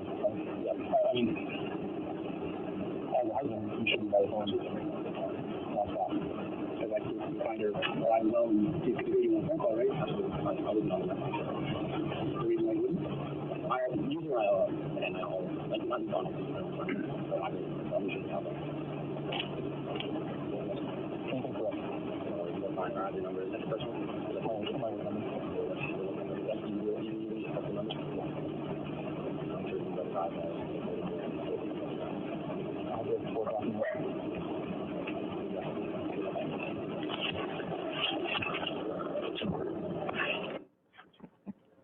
All right, it is 1:32. Thank you for staying the extra minute or so to finish that up. We are not in trial tomorrow, as a reminder. We'll be back here at 8:30 on Monday morning. Please do not pay any attention to the media coverage. Please don't seek it out. Please don't look at anything online. Please don't discuss the case with anyone. You have to wait until the end of the case to discuss it with each other even. All right, so we'll see you back here Monday morning at 8:30. I hope you all have a good weekend, and hopefully this weather will continue for us. All right?